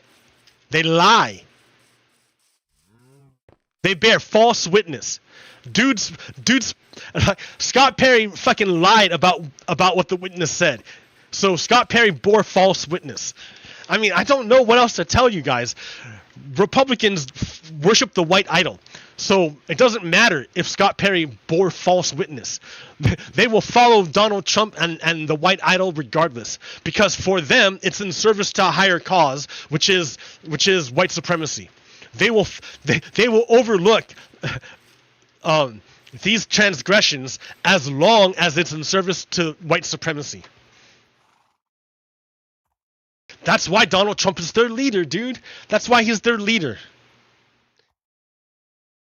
He's forgiven. The leader is forgiven of all the sins as long as what he's doing is for the good of white supremacy. They will overlook everything for white supremacy.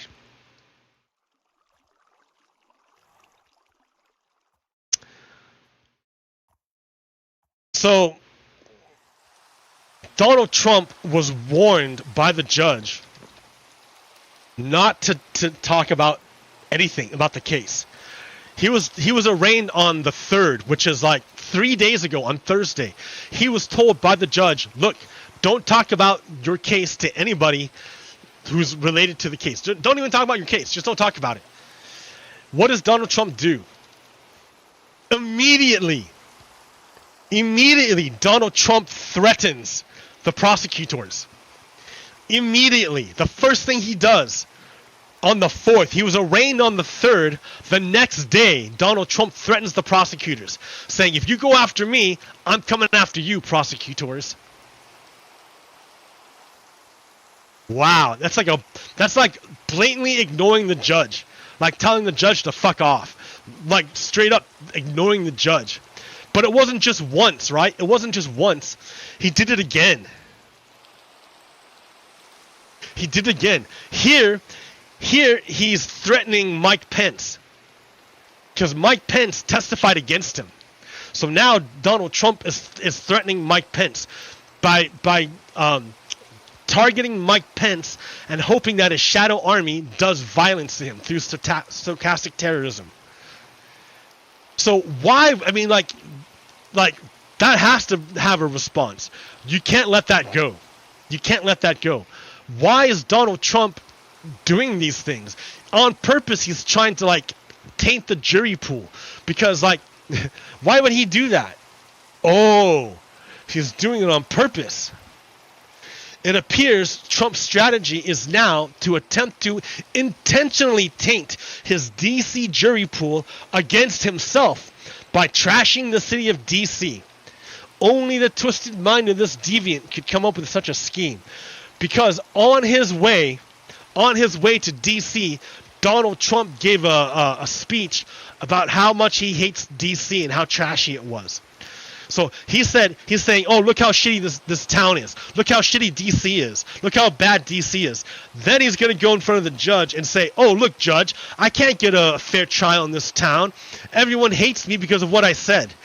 We have to move this trial to West Virginia, to Republicans. And it's not going to work. It's not going to work. But that's why he's doing it. He's trying to give himself reasons to appeal to the Supreme Court. He doesn't actually believe any of it. He only uses the word in bad faith.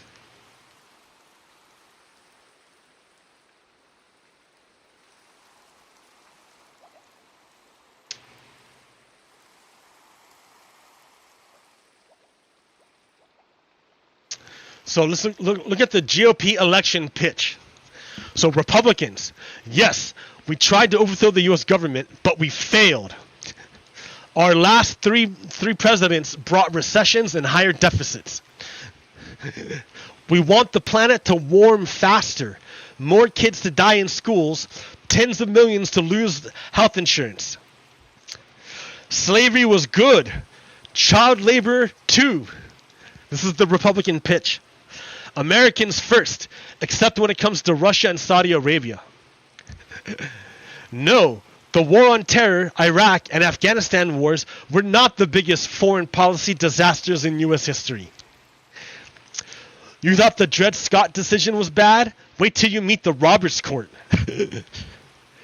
Book banning is good.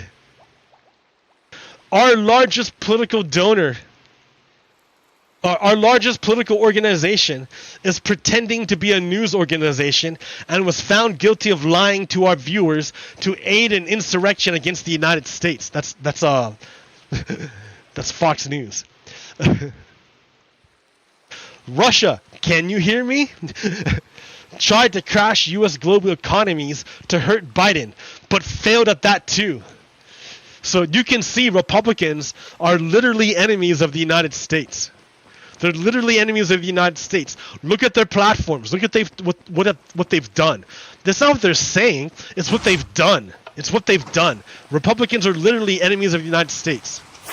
They're Confederates, dude. They're Confederates. And they're itching. They're itching to start violence. They would love to start fucking killing Americans. They would love it. Because that's what they're about, right? That's what they've always been about.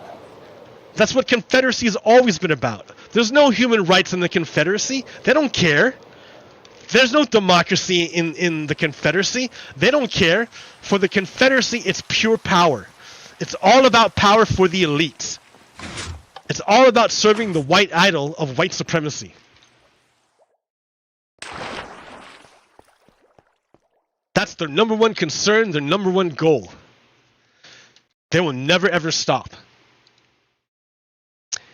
So here, let's look for an example, right? They're all about the death.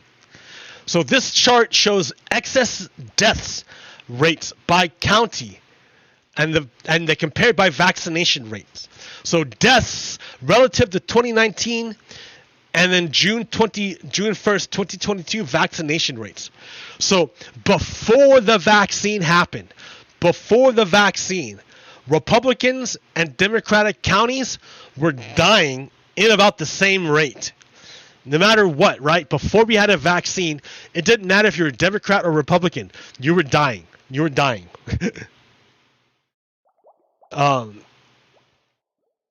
Because the lines at the death rate. And then this is how many people were vaccinated, percentage. So the line is the death rate, and then down here is how many people are sheriff county population. And is that your age? No. So people who had the vaccine and people who died. Or I don't understand it. I don't know. Anyways, so Republicans and Democrats were dying at the same rate before the vaccine. But after the vaccine came out, Republicans and Donald Trump went on an anti-vaccine crusade. They started spreading lies about the vaccine.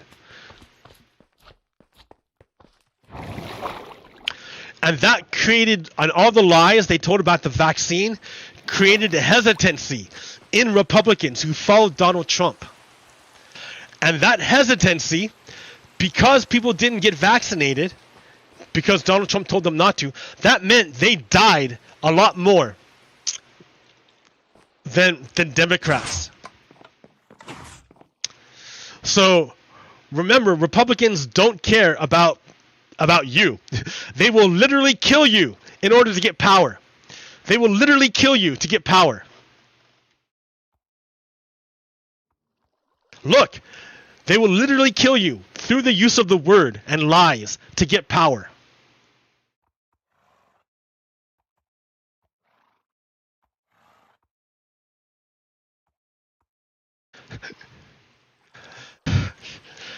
They will literally kill your children for power. They will literally kill your children for power. It used to be that kids died because of car accidents. But as fascism has creeped inside the United States, now the thing most likely to kill your kid are guns. It's not a car, it's a gun. Guns are most likely to kill your kid. How is that possible? How is it that in the most wealthy nation on the planet, with democracy, supposedly democracy, how is it that firearms, guns, are the leading cause of death for kids? Why can't the United States deal with its gun problem the way every other industrialized nation has done? Every other developed nation has already solved its gun problem. What's wrong with the United States? What stops them from taking care of their gun problem? Republicans. It's the Republicans. There's a reason why the Russians laundered their money through the National Rifle Association. They didn't launder money through pride festivals. They laundered money through the National Rifle Association. The Russians did, to help Republicans take power.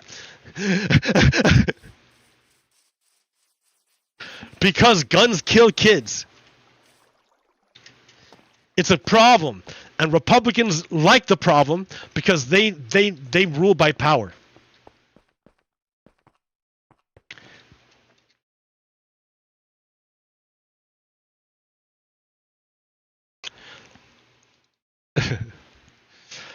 Oh, this is an important fact. Important thing to remember. Biden didn't indict Trump. Neither did Garland or Smith.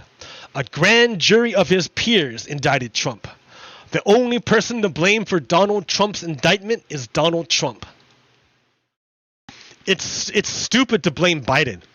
It's stupid to blame Garland, and it's stupid to blame Jack Smith. Because you cannot bring an investigation based on potentials. You can only bring an investigation based on actuals. Jack Smith cannot bring an indictment by himself. Jack Smith has to convince a bunch of regular Americans that there was a crime.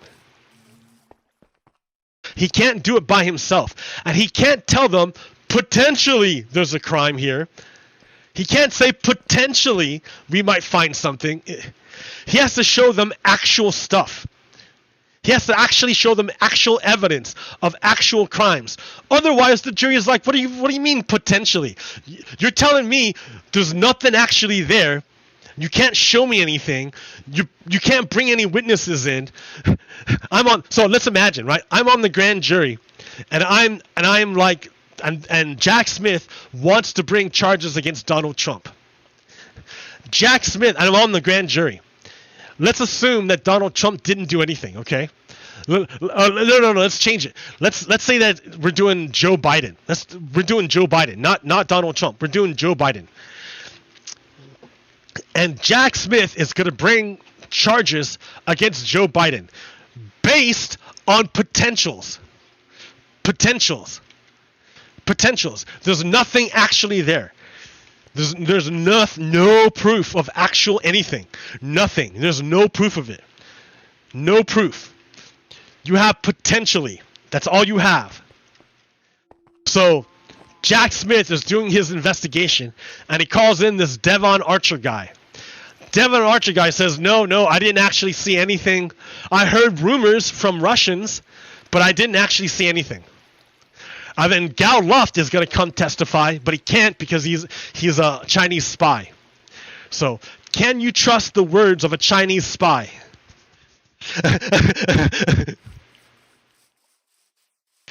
So, there's nothing there. There's no documents. There's no evidence.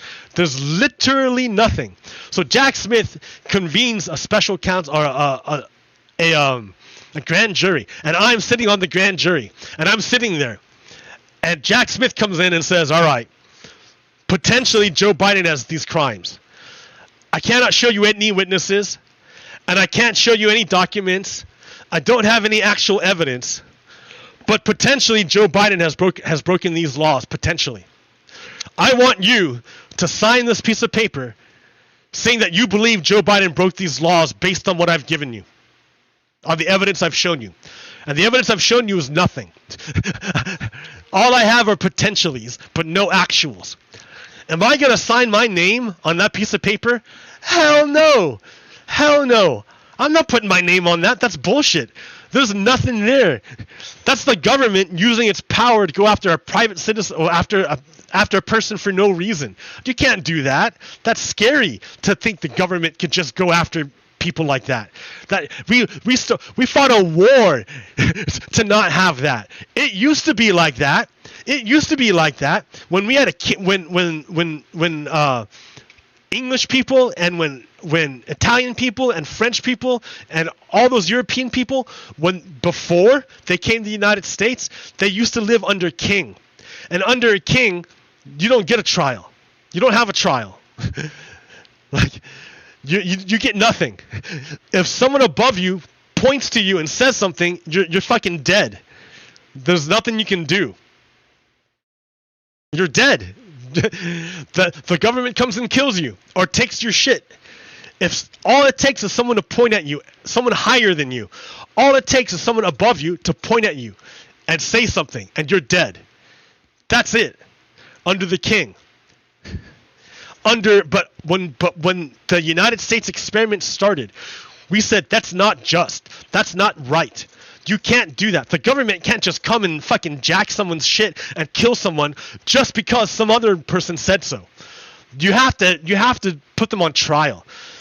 They have to have a process and a trial. And they have to be judged. You can't just fucking do it. Like, kings are bullshit. Get rid of that nonsense. You don't have the right. Governments don't have the right to just fucking jack people's shit and kill them. There's a process they have to follow, and it has to go through the people. It can't just do it. It has to be checked by the people. So that's what the grand jury process is. That's the whole point. The government can't just come in and fuck people over. they have to go through a grand jury. And the grand jury has to be shown evidence of actual wrongdoing. Now, it doesn't mean they're 100% perfect. I'm not saying it's 100% right, but it's better than just having a king just decree that you die based on nothing. So Jack Smith is coming in here and saying, we want to use the government to go after this person based on nothing. And I'm saying, fuck you. I'm not signing that piece of paper. No way. So if Jack Smith can't get a true bill signed by 12 regular Americans, he can't go forward with his indictment. He cannot send the government after regular people. Conversely, let's look at Donald Trump. The grand jury has been convened for like months and months and months.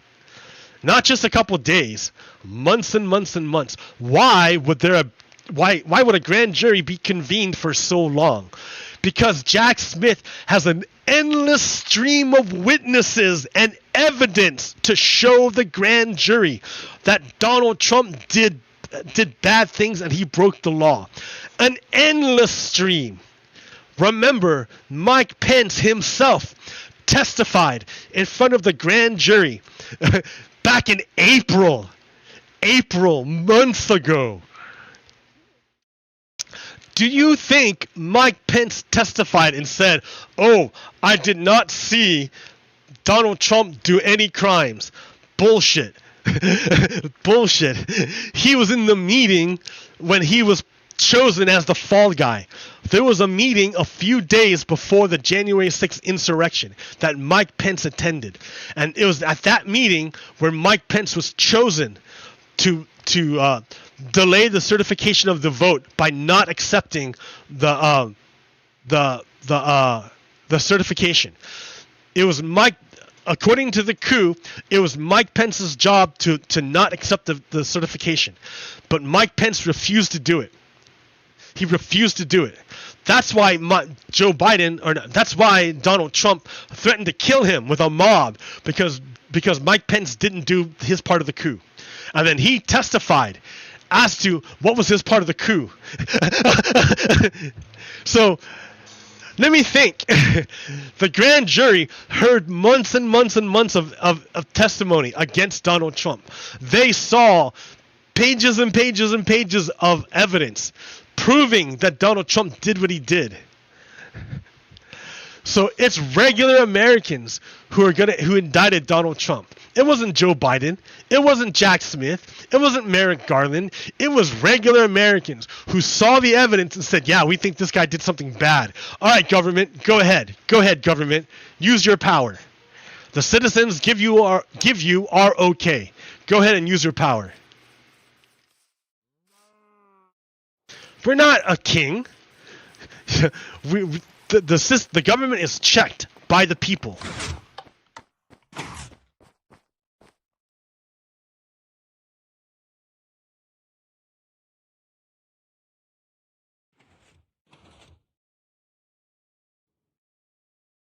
Obama versus Trump 2, but is there Obama versus Trump 1?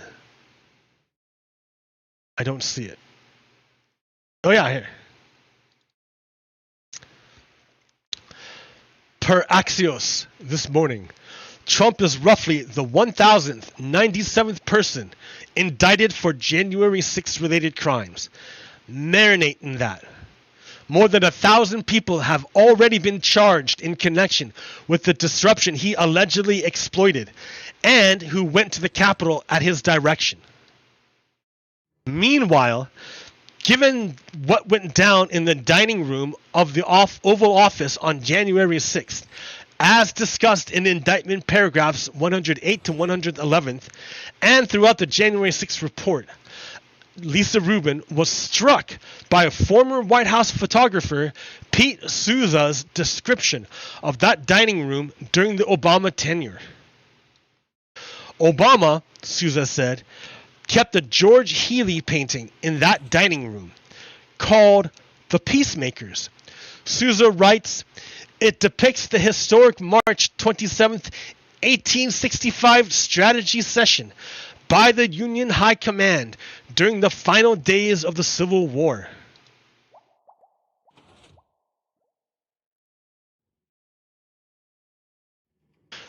Trump, however, replaced that painting with a giant TV, the same one presumably on which he watched the violent attack on the Capitol unfold, and refused his advisors' urging that he issue a calming message aimed at the rioters, as paragraph 110 relates. Trump not only repeatedly remarked that the people at the Capitol were angry because the election had been stolen, but once left alone in his dining room, he tweeted that Mike Pence didn't have the courage to do what should have been done to protect our country. 2 successive occupants of the Oval Office, separated by mere minutes. One chose to look at Lincoln in his inner sanctum, in the hopes of inspiring his own statesmanship. The other basked in the glow of the vengeance he stoked in his own image on a massive TV. Comparing Donald Trump and Obama. Wow. Think about it. Obama was inspired by Lincoln, who was trying to preserve the Union. Donald Trump was inspired by his chaos in an attempt to destroy the Union and democracy, destroy the Constitution.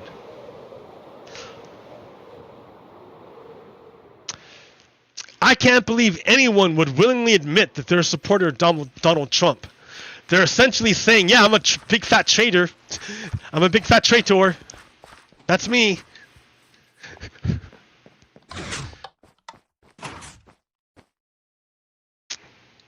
Anyone who voices support for Donald Trump is telling on themselves.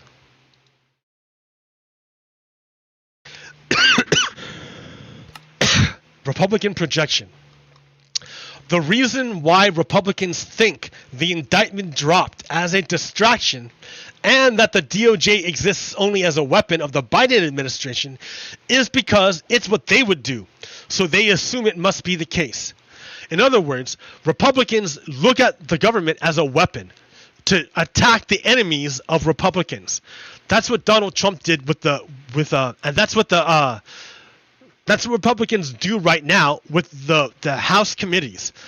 Remember, there's no actual evidence of Joe Biden or Hunter Biden at all involved in any kind of Ukrainian conspiracy. There's no evidence. But Republicans are using the government as a weapon to create an air of fear, uncertainty, and doubt to confuse people and paint the Bidens in a bad light. It's all in service to power. They don't fucking care. That's what they do. So when they accuse the Democrats of weaponizing government, it's because that's what Republicans do. Republicans weaponize government because they're literally fascists. And fascists look at the government not as a tool to serve the people, but as a tool as a weapon to enact their vengeance. That's Republicans, because they're fascists. So the Tennessee Republican Party sent out negative mailers. Okay, so Rep. Justin Jones, for example, the state legislature of Tennessee is controlled by white supremacists, Confederate white supremacists. They call themselves Republicans, but let's be real. They're Confederate white supremacists. And in Tennessee, there was a mass shooting at a school. A mass shooting at the school. So the Republican state legislature, in response to the mass shooting at the school in which children died, the white supremacists who controlled the Tennessee state legislature immediately moved to pass legislation to protect gun manufacturers. The number one victim of this mass school shooting to Republicans was the gun manufacturers. So the Republicans used the power of the state to protect gun manufacturers from the citizens. That's crazy, right? That's fucking crazy. But that's what actually happened. I don't talk potentially, I'm talking actually. That's what actually happened. So in response to that, the people of Tennessee used their democratic voice and their First Amendment right to petition their government to actually do something about the actual crime of actual children being murdered, which actually happens regularly in the United States. Actually. Not potentially, actually. It actually happens. So they're saying, hey, government, actually do something about the actual problems. Fuck your potential shit. Actual stuff. Actually do something about your actual problems. About the actual problem of gun violence. Actual. Well, remember, Justin Jones and 2 other representatives are actual representatives of people who are actually petitioning government. So they acted in their actual capacity as representatives and joined the protest. Again, what happened? The Republican white supremacist controlled state legislature of Tennessee expelled the representatives for doing that, for that. So what happened? The voters that they representative put them back into office. And it turns out that the Republicans themselves are corrupt. That the speaker doesn't even live in his district. The Republican speaker doesn't even live in his district. He's milking the taxpayers of Tennessee to help and having them like pay him extra money because he can. He just lies about where he lives. So the Republicans are actually corrupt. But they use the power of the government, weaponize it, in order to attack democracy. In this instance, they expelled legislators from the state legislature who were actually representing the actual interests of their actual constituents. I mean, it's the whole deal dealing with actual and potential. Republicans only deal with potential. They only deal with fantasy. They never talk about reality. They only deal with fantasy.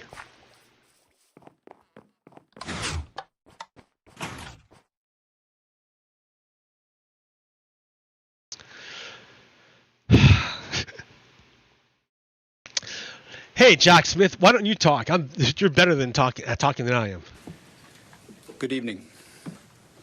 Today, an indictment was unsealed, charging Donald J. Trump with conspiring to defraud the United States, conspiring to disenfranchise voters, and conspiring and attempting to obstruct an official proceeding. The indictment was issued by a grand jury of citizens here in the District of Columbia, and it sets forth the crimes charged in detail. I encourage everyone to read it in full. The attack on our nation's capital on January 6th, 2021 was an unprecedented assault on the seat of American democracy. As described in the indictment, it was fueled by lies. Lies by the defendant targeted at obstructing a bedrock function of the U.S. government, the nation's process of collecting, counting, and certifying the results of the presidential election. The men and women of law enforcement who defended the U.S. Capitol on January 6th are heroes. They are patriots and they are the very best of us. They did not just defend a building or the people sheltering in it. They put their lives on the line to defend who we are as a country and as a people. They defended the very institutions and principles that define the United States.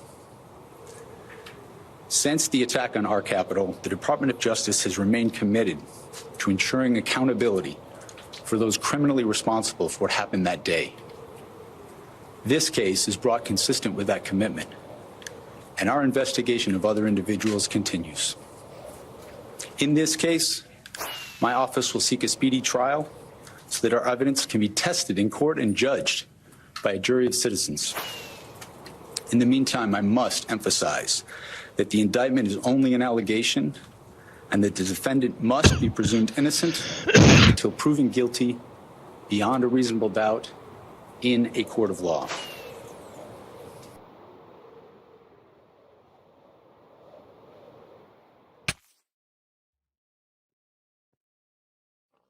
Bravo.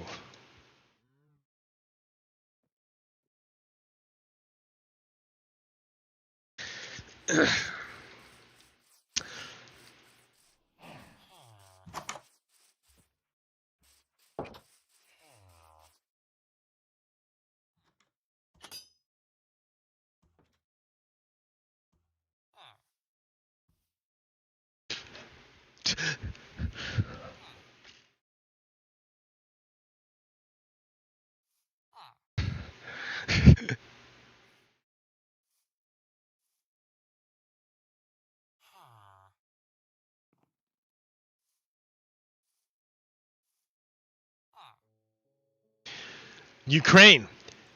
So there used to be a hammer and sickle on this thing. The Soviets built it. Well, the Soviets put it there. But Ukraine is replacing the hammer and sickle with its own coat of arms, the Ukrainian coat of arms. So that's baller. Nice move. Good move.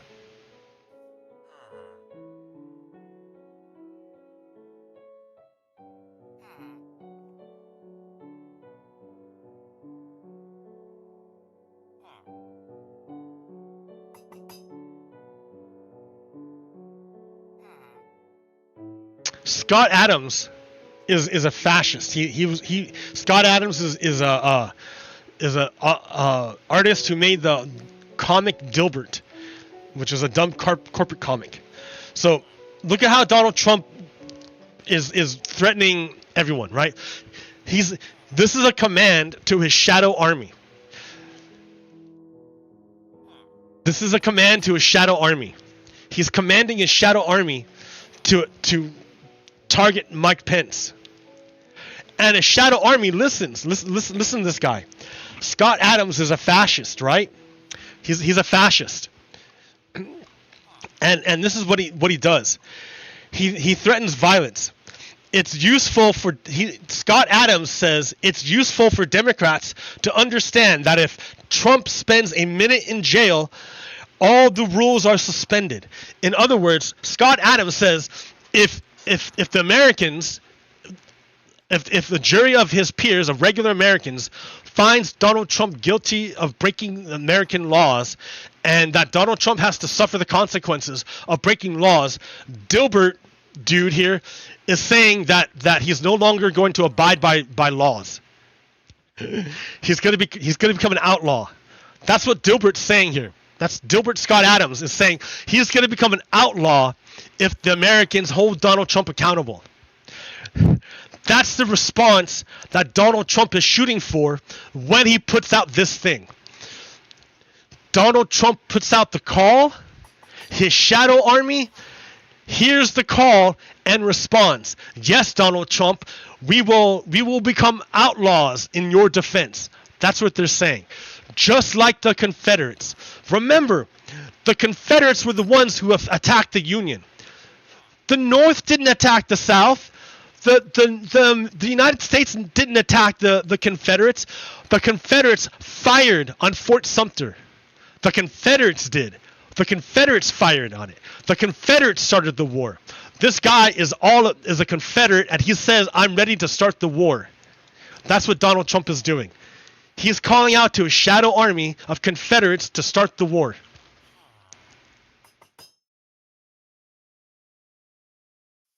Bad guy, right? Bad guy.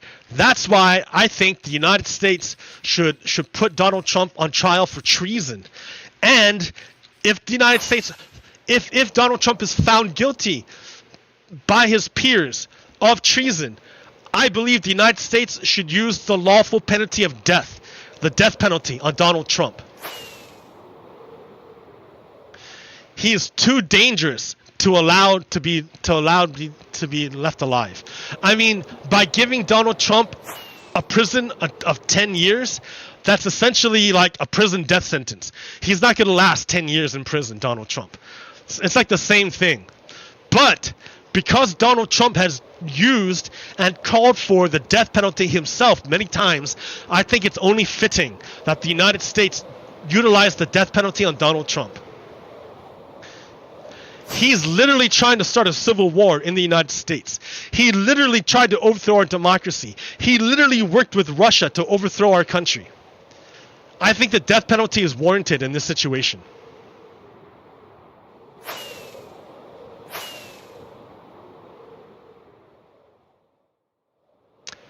I mean, he's literally trying to call for violence, get his supporters to start violence.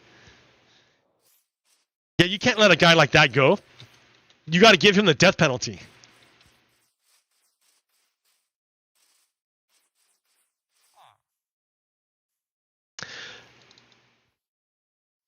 In 1865, President Andrew Johnson allows Confederates back into government. There were no real consequences, and there was no fundamental change. Then 1865 to present, we had Jim Crow, crack cocaine, and carceral slavery. If you don't take care of your insurrectionists, then the problem will fester and grow. Look at the analogy. Remember, history rhymes. In 1923, Hitler staged a failed coup to overthrow the government in Germany. What happened was he was just put into jail. He wasn't executed. He wasn't shunned. There were no real consequences. He was put into a cushy prison. 10 years later, Hitler overthrows the government of Germany and installs Nazism and starts World War II.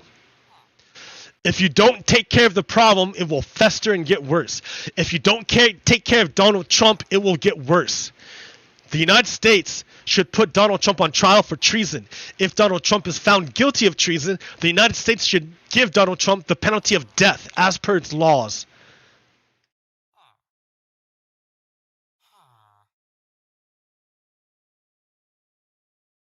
Look at this timeline. August 3rd, Trump is expected to make an initial appearance in court in Washington, D.C. He already did, right?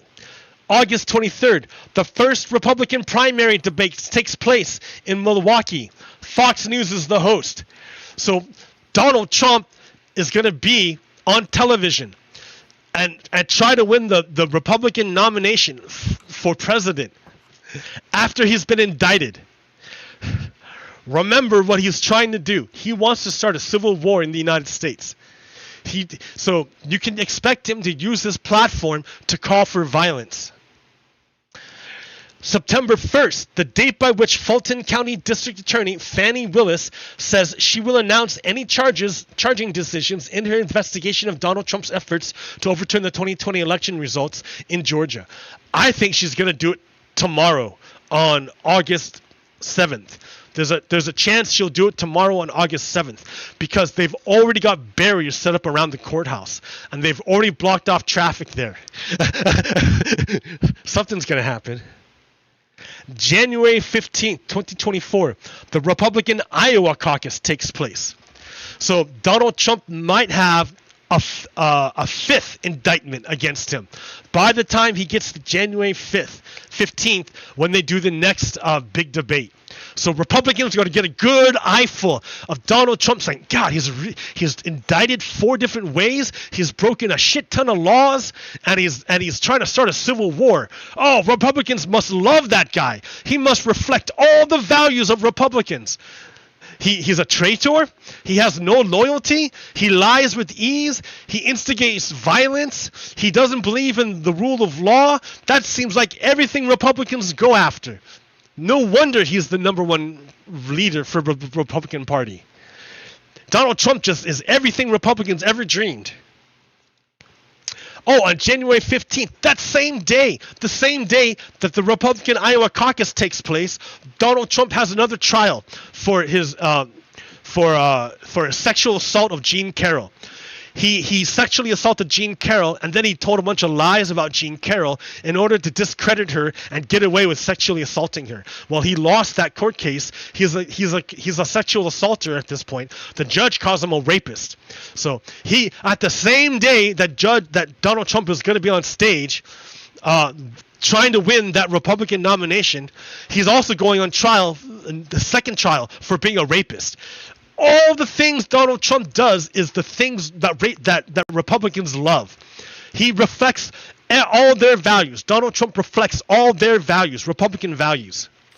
When you see Donald Trump, you see the Republican Party and all their values. Death, murder, slavery, violence, corruption, suffering, cruelty. These all describe Republicans. That's why he's their front runner. That's why Donald Trump is in the lead to become the leader of Republicans, because he has all their values.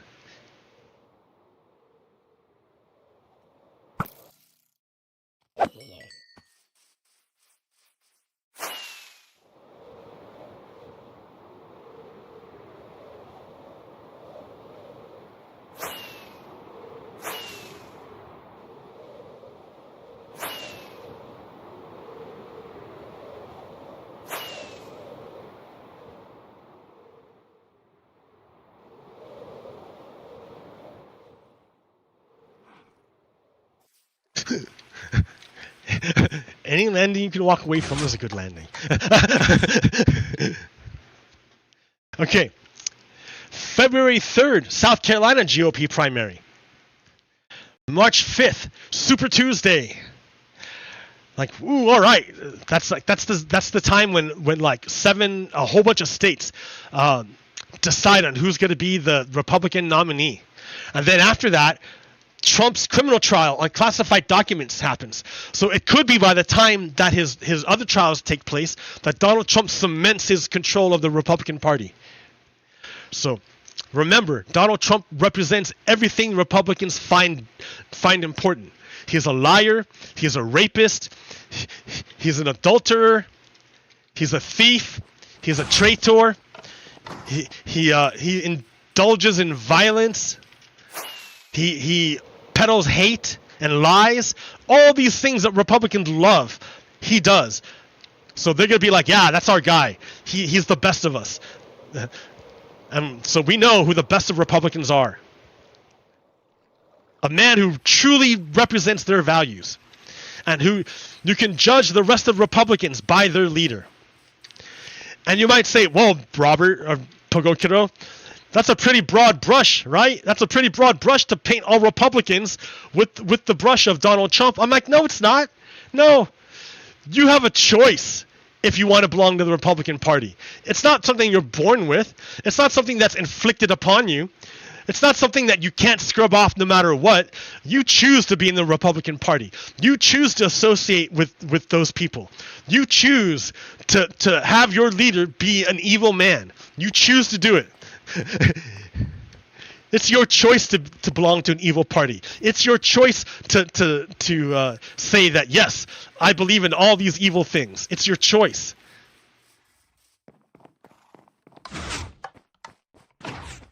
Gay people are not gay through choice. That's the way they're born.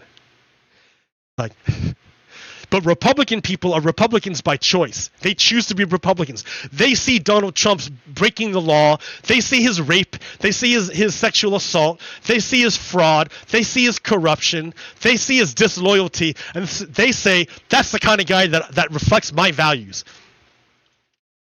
And they choose to be with Donald Trump. Here's an example of what Republicans do. These are the Joint Chiefs of Staff for our armed forces. These are the leaders of our armed forces. But you see there's 2 black spaces. Why are there 2 black spaces here? Because the people who are supposed to fill these roles are not able to take the role. Why not? Because they retired and their replacement can't get a vote to confirm them in the Senate. In 2 weeks, there's going to be another one. Another person here is going to be missing, and there'll be 3 black spaces. The chief of staff for the Navy is going to retire. So you're going to have 3 blank spaces. Three like a decapitation of our armed forces. Holy shit. Like, do you know how hard Ukraine works to decapitate the military structure of Russia? They spend a lot of time and resources. They have to do espionage in order to locate where these leaders are. Then they have to find out when the leaders will get within range of their missiles. Then they have to hope that their missiles don't get shot down by anti-air. Then they have to hope the missile kills the target to decapitate the Russian leadership. They have to work real hard in order to get the Russian leadership. Conversely, How can the enemy take out our leadership here? How can they do it without missiles? How can they do it without intelligence? How can they do it? Oh, they have a Republican on their side. Remember, Republicans have no problem allying with the Russians to attack the United States. So remember how Donald Trump, the Chinese could impossible could not get the documents that Donald Trump stole from the United States. They could not do it. They needed the help of Donald Trump to take those documents out of Washington, D.C. and put them in a place where the Chinese spies could get them, at his residence in Mar-a-Lago. Remember, Chinese have a spy base in Cuba. So they're all ready for this, right? They needed the help of Donald Trump in order to attack the United States. Likewise, Russia could not attack the United States and take out its military leadership. No fucking way could they do that. They needed help from the inside. And they got help from the inside. They got help to take out the military leadership. They got help from a guy named Tuberville. Tommy Tuberville, a fucking high school coach from Alabama. This high school coach from Alabama is a Confederate. He wants to overthrow the United States. He wants to commit violence upon Americans in order to install the Confederacy and to raise up the white idol, which is the thing he worships. So Tommy Tuberville, through his power, managed to decapitate the American military heads. He's taken out 2 of them, and in 2 weeks he'll take out a 3rd one.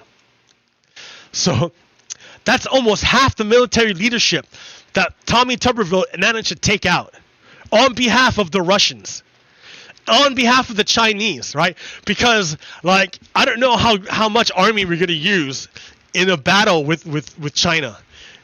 I'm looking more at the Navy and Air Force for that one.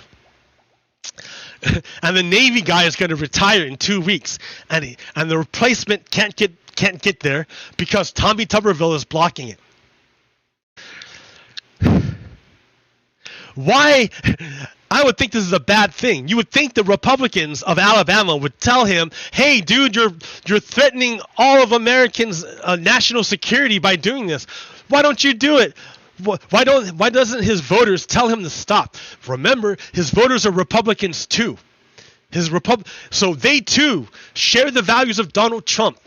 Part of those values are overthrow of democracy, and having no problem working with the enemies of the United States, because for them, the enemy of my enemy is my friend.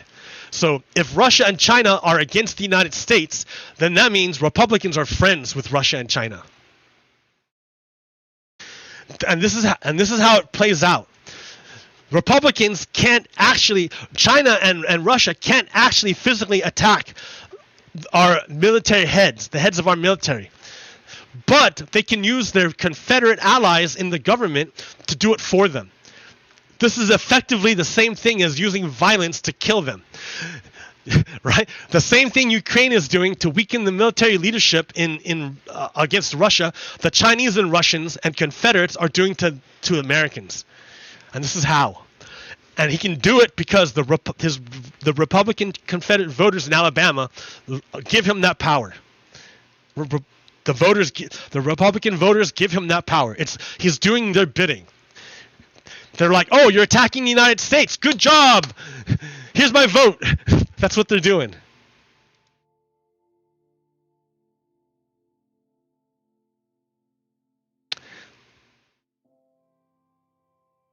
Every Republican member of the thing that Republicans voted against, the Inflation Reduction Act, the thing they try to kill is the thing that's going to save the red voters in their states.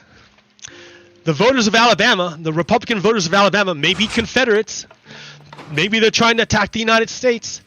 Maybe they put in Tommy Tuberville up there to stop the Inflation Reduction Act. They're like, "No, Tommy Tuberville, don't let Joe Biden give us jobs. Stop them, Tommy Tuberville. Don't let Joe Biden put money into Alabama. No!" But Joe Biden and the Democrats did it anyways.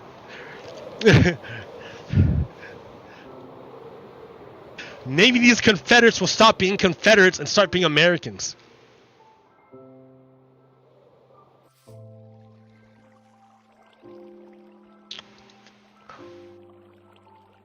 So remember how I was telling you that the Supreme Court is corrupt? How all the Republicans are corrupt? So an idea in order to solve this corruption is that the justices voluntarily adopt a code of conduct.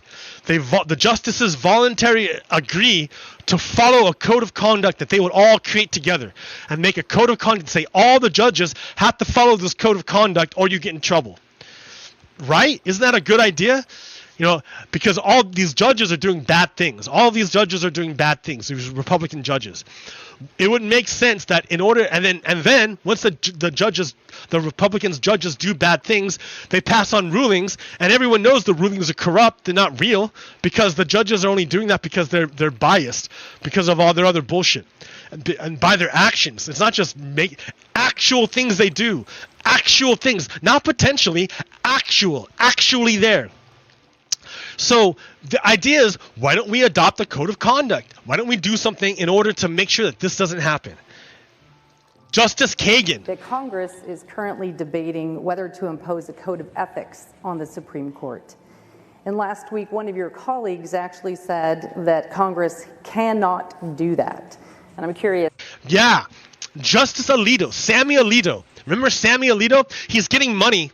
He's getting money from billionaires, and then he has to like give the billionaire a good ruling when the billionaire comes before the Supreme Court. So Sammy Alito is already fucking breaking the laws. He's already bribed, right? So Sammy Alito put out an op-ed in the paper about a case that he's looking at right now.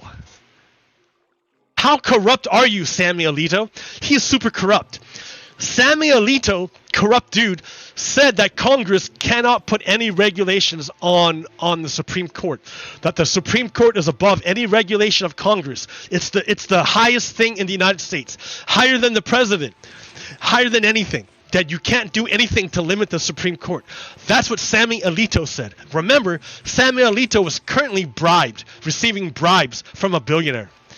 That's why he would say that.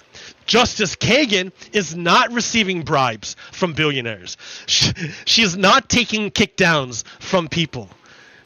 She's not corrupt. No. So what does Justin Kagan say about the thing that Sammy Alito says we shouldn't do? Sammy Alito says, no, judges shouldn't have a code of conduct. We shouldn't do that. While he's taking bribes, while he's corrupt, he's saying, no, we shouldn't take a code of conduct. What does Justin Kagan say? What do you think? Not giving me a pass in this interview. And, you know, I like the way, you know, it's a little bit stealthy. Start off with Andy Warhol.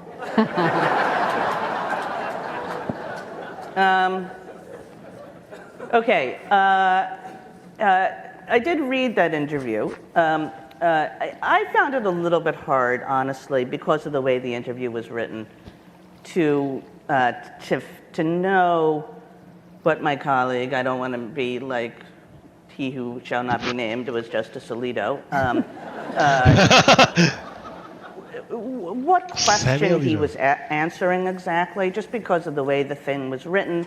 I'm not quite sure what question he was answering exactly, so I think I'll just put him to the side, but I will try to answer the question, sort of. So, I mean, you know, can Congress regulate aspects of what the Supreme Court does? I think two opposite, or not opposite, but, you know, there are two poles here that seem pretty clear-cut to me. And the first is, of course, Congress can regulate various aspects of what the Supreme Court does. I mean, Congress funds the Supreme Court. Congress historically has made changes to the court's structure and composition. Congress historically has made changes to the court's appellate jurisdiction. And indeed, there's a provision in the Constitution that says something like the Supreme Court shall have appellate jurisdiction under regulations that Congress provides, or as, you know, I'm missing the exact words, but it actually talks about Congress having a role in our jurisdiction. It talks about Congress regulating the jurisdiction of the Supreme Court. And I think, you know, more generally, this is like not surprising. I mean, our whole system is one of checks and balances. And usually when the court talks about that, we're talking about other actors and the way they check and balance each other, or the way we check and balance them. But it just can't be that the court is the only institution that somehow is not subject to any checks and balances from anybody else. I mean, we're not imperial, and we too are a part of a checking and balancing system in various ways. So can Congress do various things to regulate the Supreme Court? I think the answer is yes. Now, that doesn't say what things, and I want to say, on the other hand, can Congress do anything at once? I'm going to say, well, no, it can't do anything at once. You know, if Congress did something that basically, you know, that effectively prevented the court from fulfilling its assigned responsibilities, I mean, that would raise some pretty serious constitutional issues, in just the way it does if Congress does something that effectively prevents the executive from fulfilling its assigned responsibilities. So there are limits here, no doubt. And so then there's this question, which is, well, in this sphere of ethical obligations, is this just like, you know, yes, Congress can do it, or is this something where Congress has approached the limits of its power to affect what the court does? And I guess I would say, as to that, now that I've gone on and on, I'm going to tell you, oh, I'm not going to answer that question, but I'm not, because, you know, Congress is considering these right now. Congress is an independent constitutional actor. I think Congress, when it decides whether to pass legislation, ought to, and hopefully, usually does, consider the constitutionality of its own actions. And it's entitled to do that, I think. And, you know, I wouldn't want to jawbone it while it's doing that. And so, and, you know, I guess also I have, like, in the back of my mind some feeling of, like, who knows, something might come before us someday. But mostly I think, look, Congress is doing this. Congress should have, you know, the right to consider for itself what it thinks constitutionally appropriate. All right, so the first thing I want to notice is that Justice Kagan, is said that she doesn't want to really give it an opinion on this thing because it's potentially something in front of the court. Which is, wait a minute, didn't Sammy Alito just do the exact opposite thing? There was a case in front of the court, and he put a fucking op-ed in the paper about it.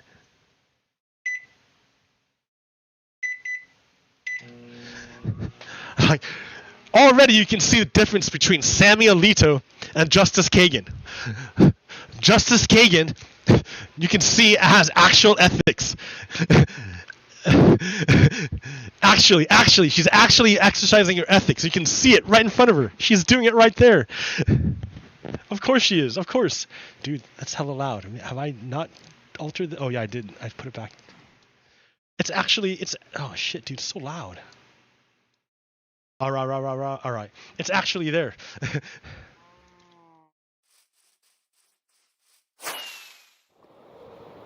So... that shows you the difference between Sammy Alito, and Justice Kagan.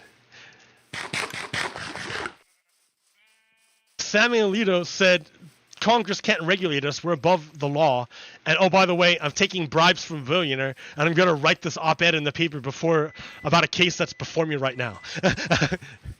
Justice Kagan doesn't take anything like this.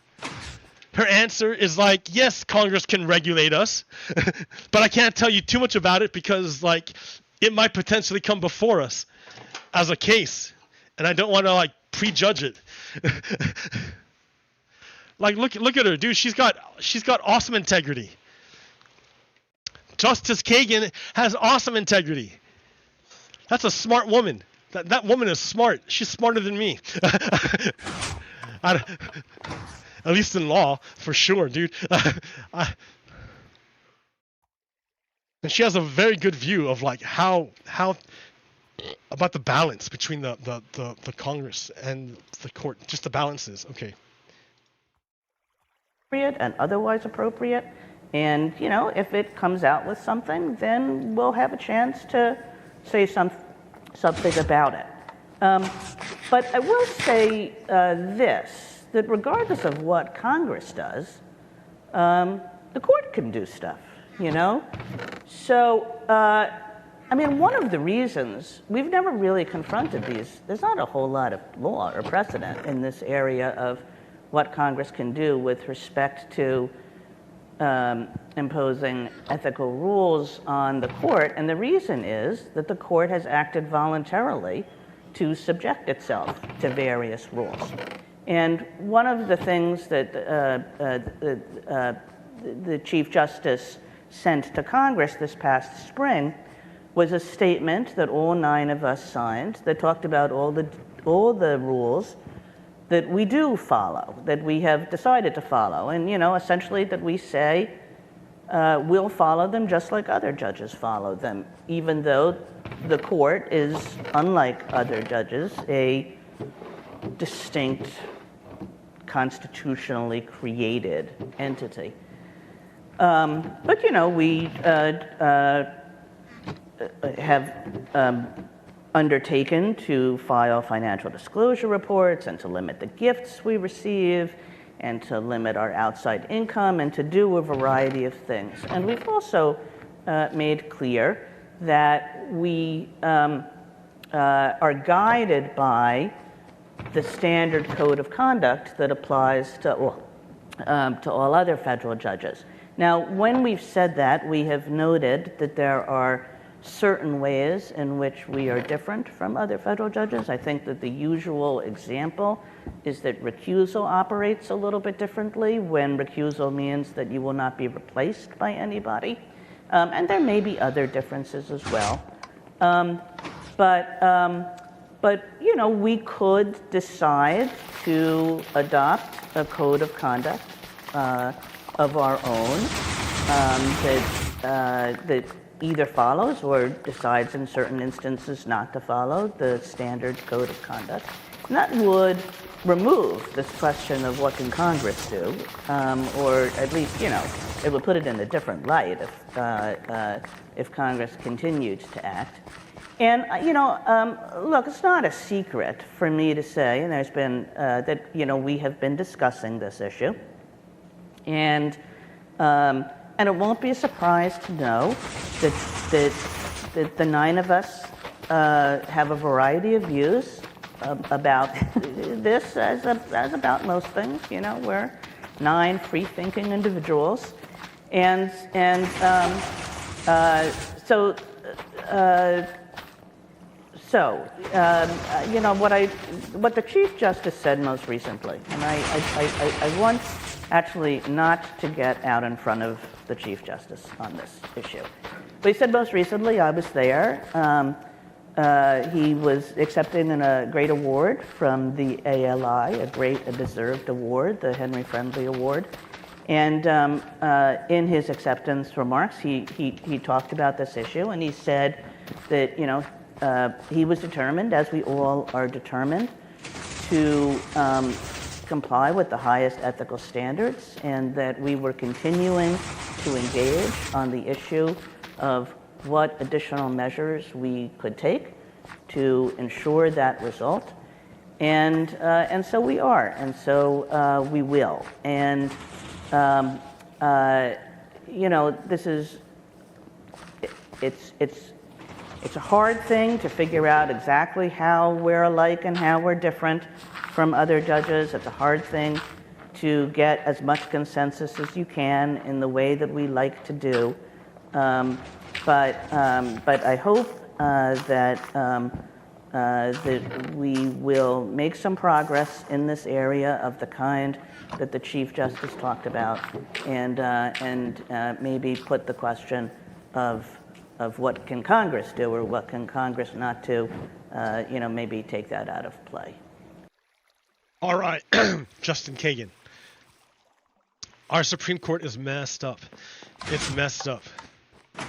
And I don't think we can do anything important until we reform the Supreme Court. Because right now a bunch of corrupt rulings come out of it. And we know they're corrupt because, like, 2 of the judges are openly bribed.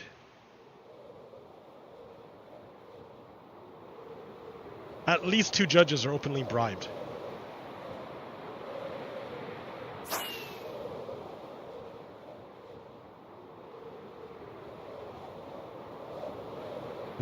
I've been reading Heather Richardson's book, How the South Won the Civil War.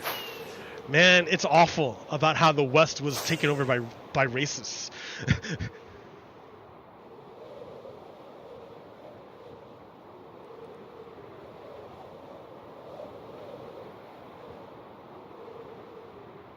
We think of it now as the left coast, but like, no way. Before it was like, it was like an extension of the Confederacy. It was awful.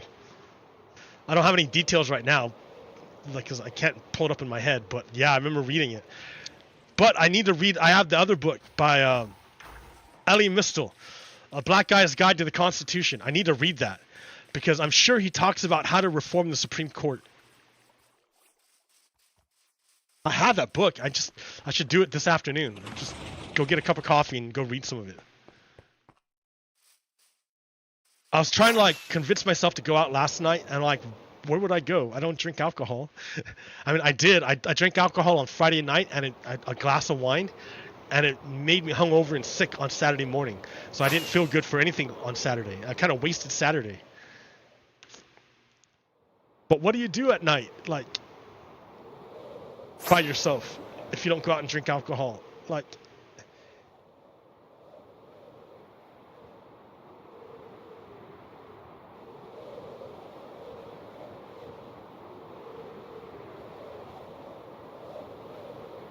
the plan is to connect this village with this village over there, the one over there. And then after I connect that one over there, I'm going to make another one over here. Another line. Is there another village over here or no?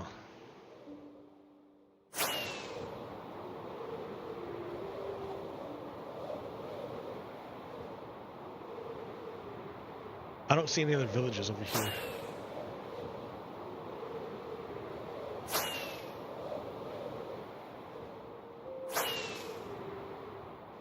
But if you go down this way,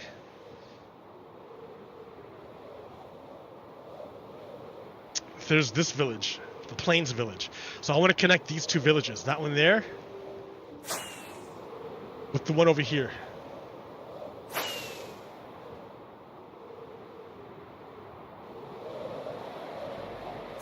Ah!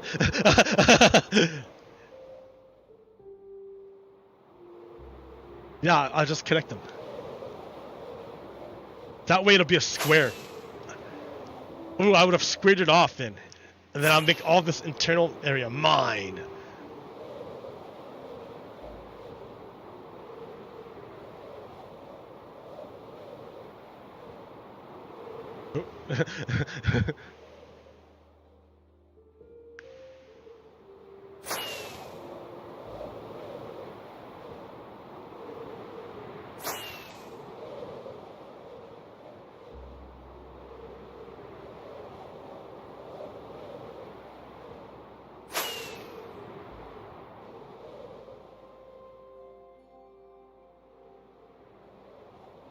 So yeah, it's about time Donald Trump faces some consequences.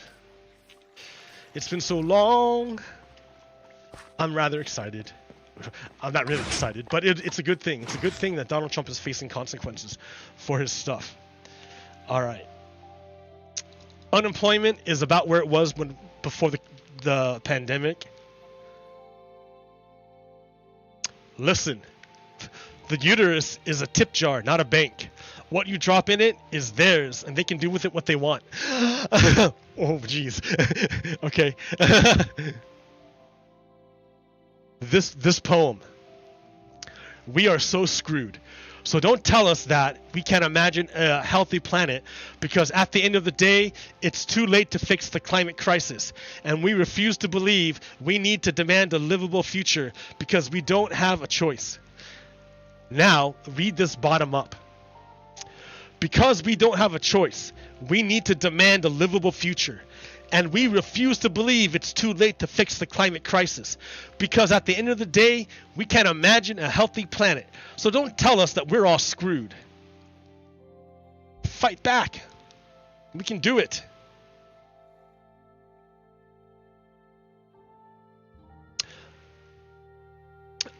Awareness of most Medicaid provisions in the Inflation Reduction is higher amongst adults ages 65 and older. So, did you know that the Inflation Reduction Act caps the cost of insulin for people with Medicare at $35 a month? If you're under the age of 65, you didn't know. But the older you are, the more likely you are to know. Did you know that the Inflation Reduction Act places an annual limit of out-of-pocket prescription drug costs for people with Medicare? That means if your pills cost $10,000, there's a cap. And after that cap, you don't pay anymore for your pills. Did you know that the Inflation Reduction Act requires the federal government to negotiate the price of some prescription drugs for people with Medicare? That's a good thing. You want the government to negotiate with the corporations for drug prices. One of the reasons why the United States has some of the highest drug prices is because our government doesn't negotiate prices. Canada negotiates prices. France negotiates prices. Every other nation negotiates prices, but not the United States. Because so, did you know that in the Inflation Reduction Act, it penalizes drug companies for increasing prices faster than the rate of inflation for people with Medicare? So in other words, the Inflation Reduction Act is baller, dude. It did a bunch of great things.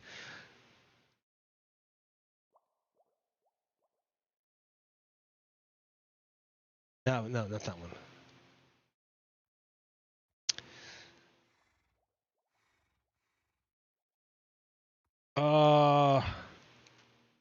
Yeah, but Democrats, when you get the trifecta, you have to do it. This has to be done.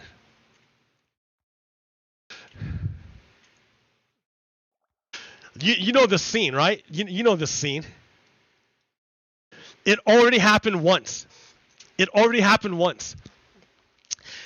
2020, the Democrats had a trifecta.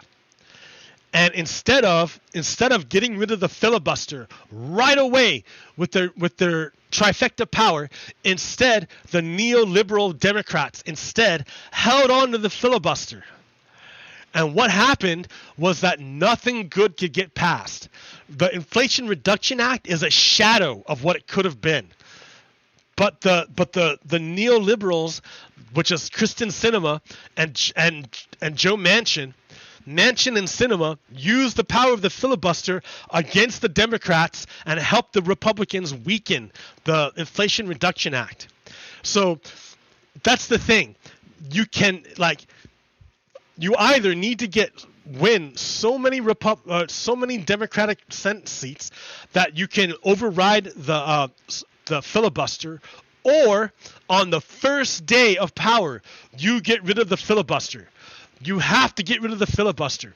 If you don't get rid of the filibuster, you will not be able to enact your agenda. You will never be able to enact your agenda as long as the filibuster stays in place. If you get rid of the filibuster, you can pass real legislation that really addresses voting rights and protects voting rights, so that and gets rid of gerrymandering, so that the government better represents the people, because that's the goal under democracy. You want the government to reflect the people. Under Donald Trump, it's the opposite. The people are ignored, and it's the government of the elites. But we don't want a king. Fuck Donald Trump. The United States needs to give Donald Trump the death penalty. And us Americans need to make a government that's more reflective of its people. And the way you do it is you get rid of the filibuster.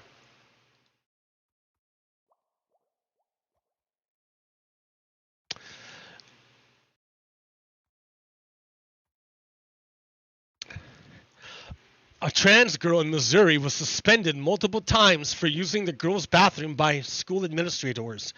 When she finally gave in and used the boys' restroom, a male student threatened to rape her. So, like, this is an example of institutional, like, bigotry. The student identifies as female, presents, or not female, as a woman, presents as a woman, as a young woman, acts as a young woman. They ought to be able to use the restroom of the young women, but the school administrator forced them to go to the male restroom, the men's restroom, where they face sexual assault. That's because Nazis, fascists, don't care about freedom. They only care about power. They're bad people. I'm telling you, Nazis are bad people. Fascists are bad people. Confederates are bad people. All they care about is power.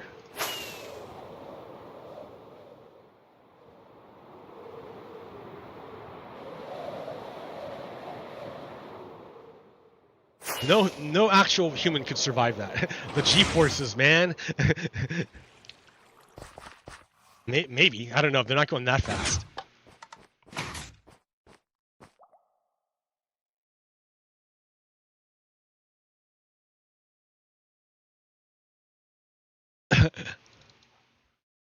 Ron DeSantis says he'd slash federal bureaucratic jobs on his first day as president. We are going to start slitting throats. Man, dude wants to actually kill people. Ron DeSantis is a Nazi for sure. He's a white supremacist. He's like the textbook example of a white supremacist. Yeah, fuck Ron DeSantis.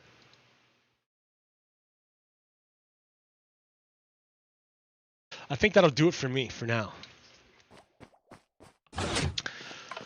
So thank you for hanging out on this week of review.